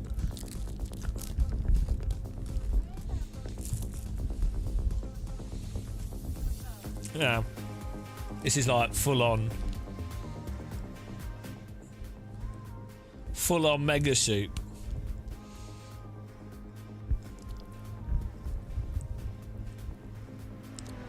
I mean, I did put some potatoes in it. This is proper filling though. It's really weird. I had a bowl of this yesterday and I didn't want to eat the rest of the day.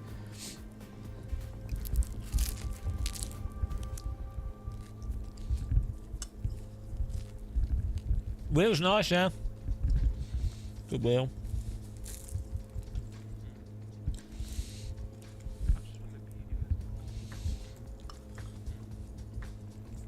This soup definitely good with cheese.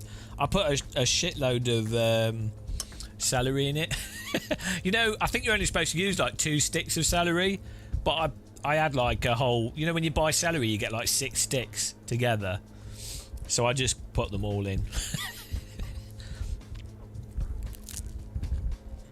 But I think celery is good. Good for you. I mean, with the pepper, this is really nice. Proper healthy.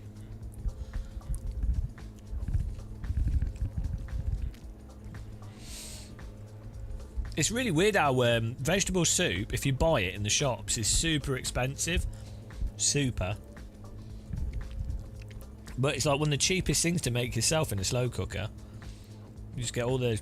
And you just get the shittest vegetables that are cheapo.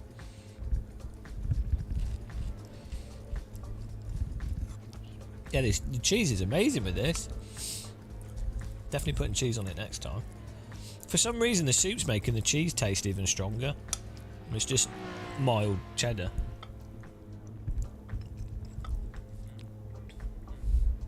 Well, good.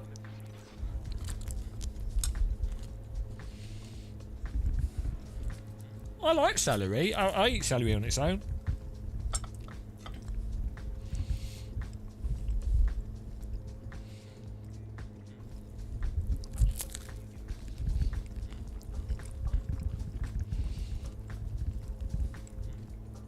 Most tastes awesome. Maybe I'm just really hungry. I'm actually just starving.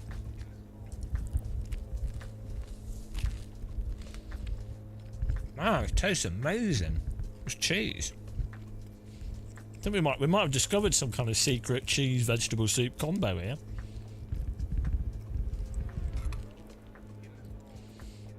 Crazy.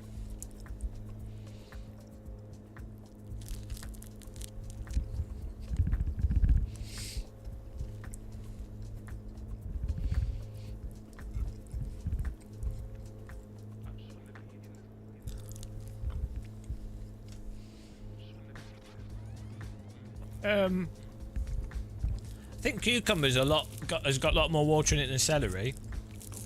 Celery thickens as well, doesn't it? It's when you cook it, it thickens things up. Which I think celery doesn't celery take celery takes more calories to digest, I think, than you get from it.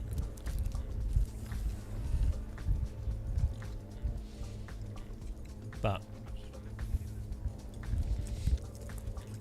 I put 2 courgettes in,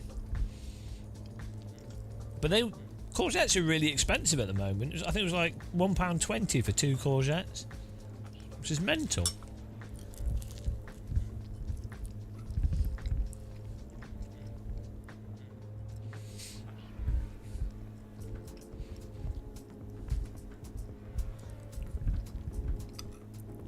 Oh yeah, it's missing peppers, but they didn't have any. I think peppers are amazing in everything. Just as if you're making sauce, put in like 3 or 4, not the spicy peppers, but bell peppers. They have a good flavour to them.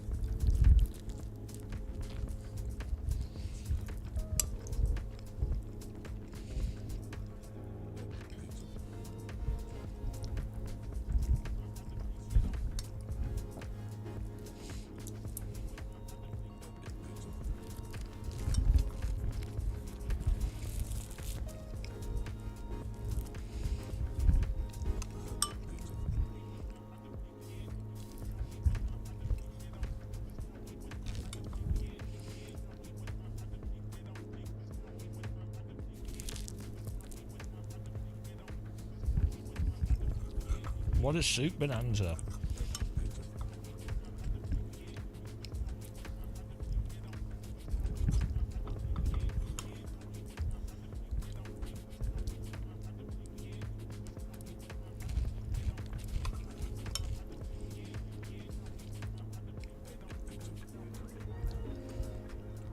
Yeah, next time I might put some chicken in this. But I don't think you probably don't need that much chicken in it. Maybe doing, you know when you cook a whole chicken and then you have the leftovers and you turn the leftovers into soup? That'd be good. Mixing that with vegetables. Like a chicken vegetable soup.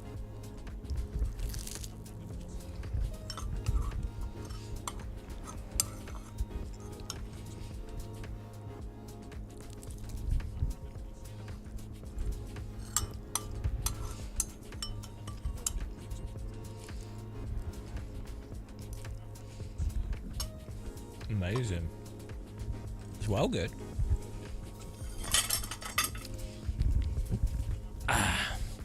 Lucky that's good because I've got 5 more bowls of it. Absolute soup bonanza.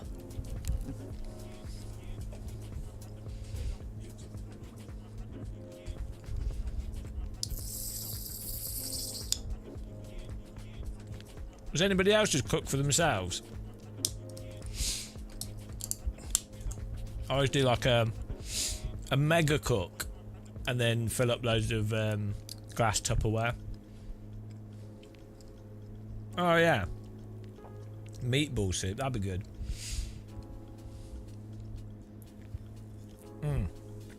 Should make like a tomato meatball sauce would be good to make.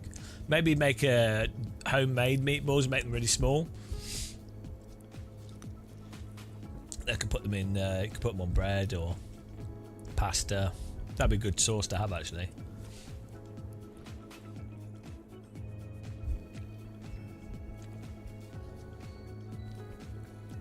That's a good idea. I think I prefer beef meatballs though. There's Swedish meatballs, beef or pork.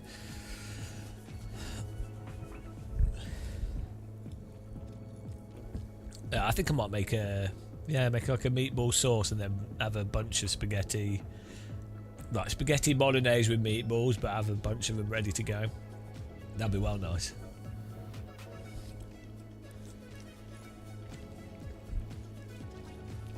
Cheers, guys. Let's do a lap. Ah, that was so good. For soup, that was amazing. I think I must be hungry. Soup shouldn't taste that good. The cheese was so good. It's just bog standard cheese on that. Tastes amazing. It was just... Oh shit, the gearing's wrong. Just medium cheddar, but for some reason with the soup, it tasted more like a Stiltony kind of flavour, which is really weird. It made the cheese taste way stronger.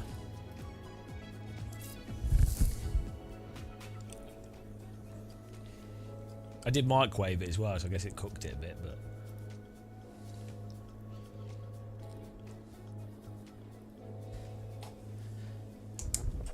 Make food for one, eat it. I find cooking, I don't mind cooking, but I don't normally like cooking for myself. You know, like, I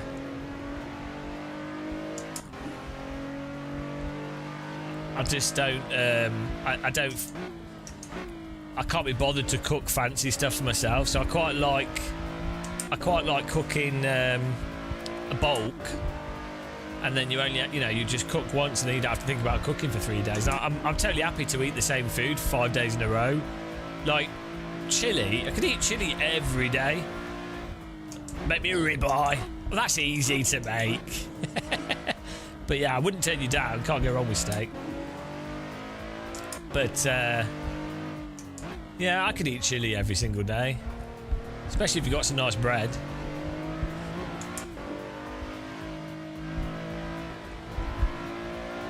It's kind of weird that a lot of people want to eat different food every single day. I can understand eating different fruits and vegetables, but I wonder if you work out what do most people actually eat. It's probably not a huge amount of different things. Like potato, vegetables, potato, fruit, and some beef or chicken. In the past, I think people would eat shitloads of different seafood. You'd have a choice. Chicken and rice. I don't eat rice that much, actually. I've got a little rice cooker. It works really well, but... I'd like rice. I do like it. I tend to only eat it when I go out, actually. And even when I go out now, I tend to have like Korean and stuff. I normally have like noodles, rice noodles.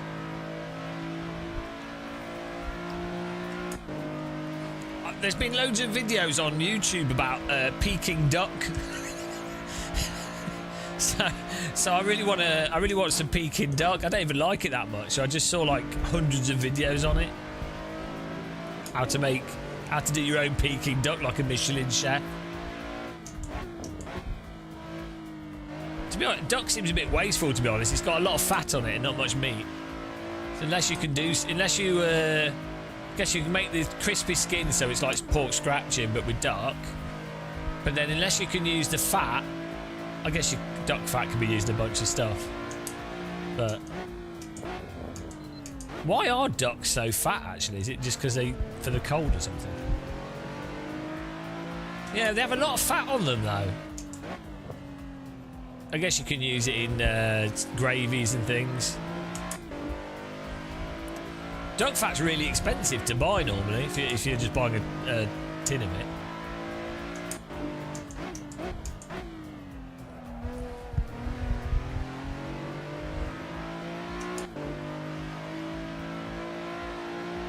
This is awesome. This feels great. Wow! Jonathan Lind. Thank you very much. Huge error. I think our alerts are subtle. That's what I like. That's the main thing on this channel, you know, because you wouldn't want alerts to block the whole view. Thanks for joining us on Patreon there. Oh, it's blocking the whole view for ages. Oh well, huge error. Definitely is a huge error.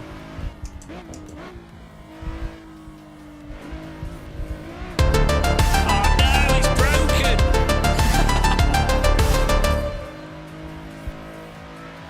No, I can see a different screen. I can see them left and right of me though.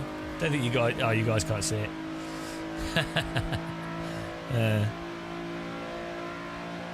Yeah, I think if I do Wreckfest, I need to play it from chase cam with the gamepad because it's good with a wheel, but it makes me motion sick.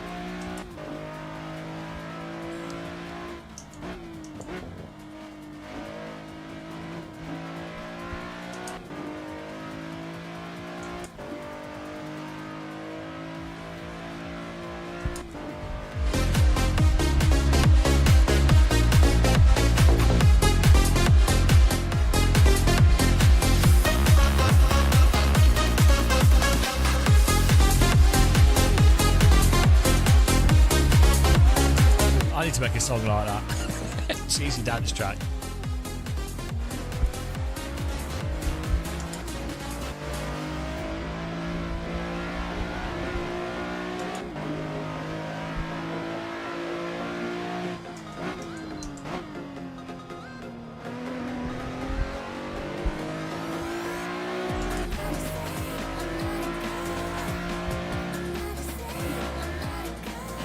Oh, here we go.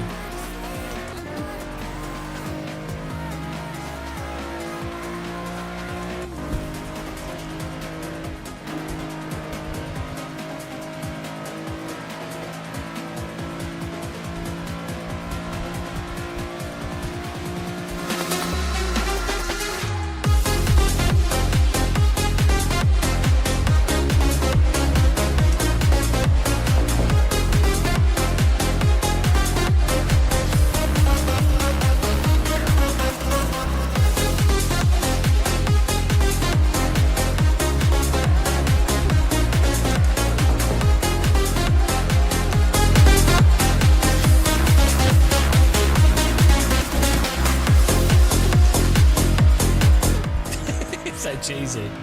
Oh, there we go. 4th place. I've got all LEDs and stuff. We're fine.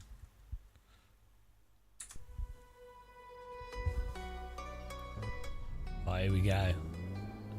Has anyone got a setup? Adam, you got a setup? There it is. Oh, thanks, Edward Dog. 33 months of sadness. I've wasted 33 months on this pish. Thank you very much. Appreciate the support, guys. Oh, man. I want to do some flight sim after this.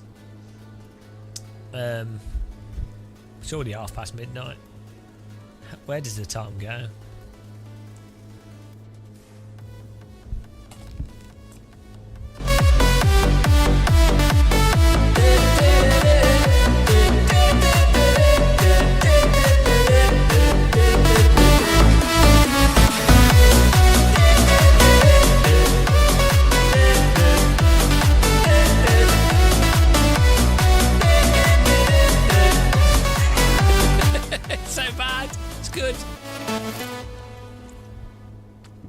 Can't go wrong with that type of music. 4 notes, done. Song complete.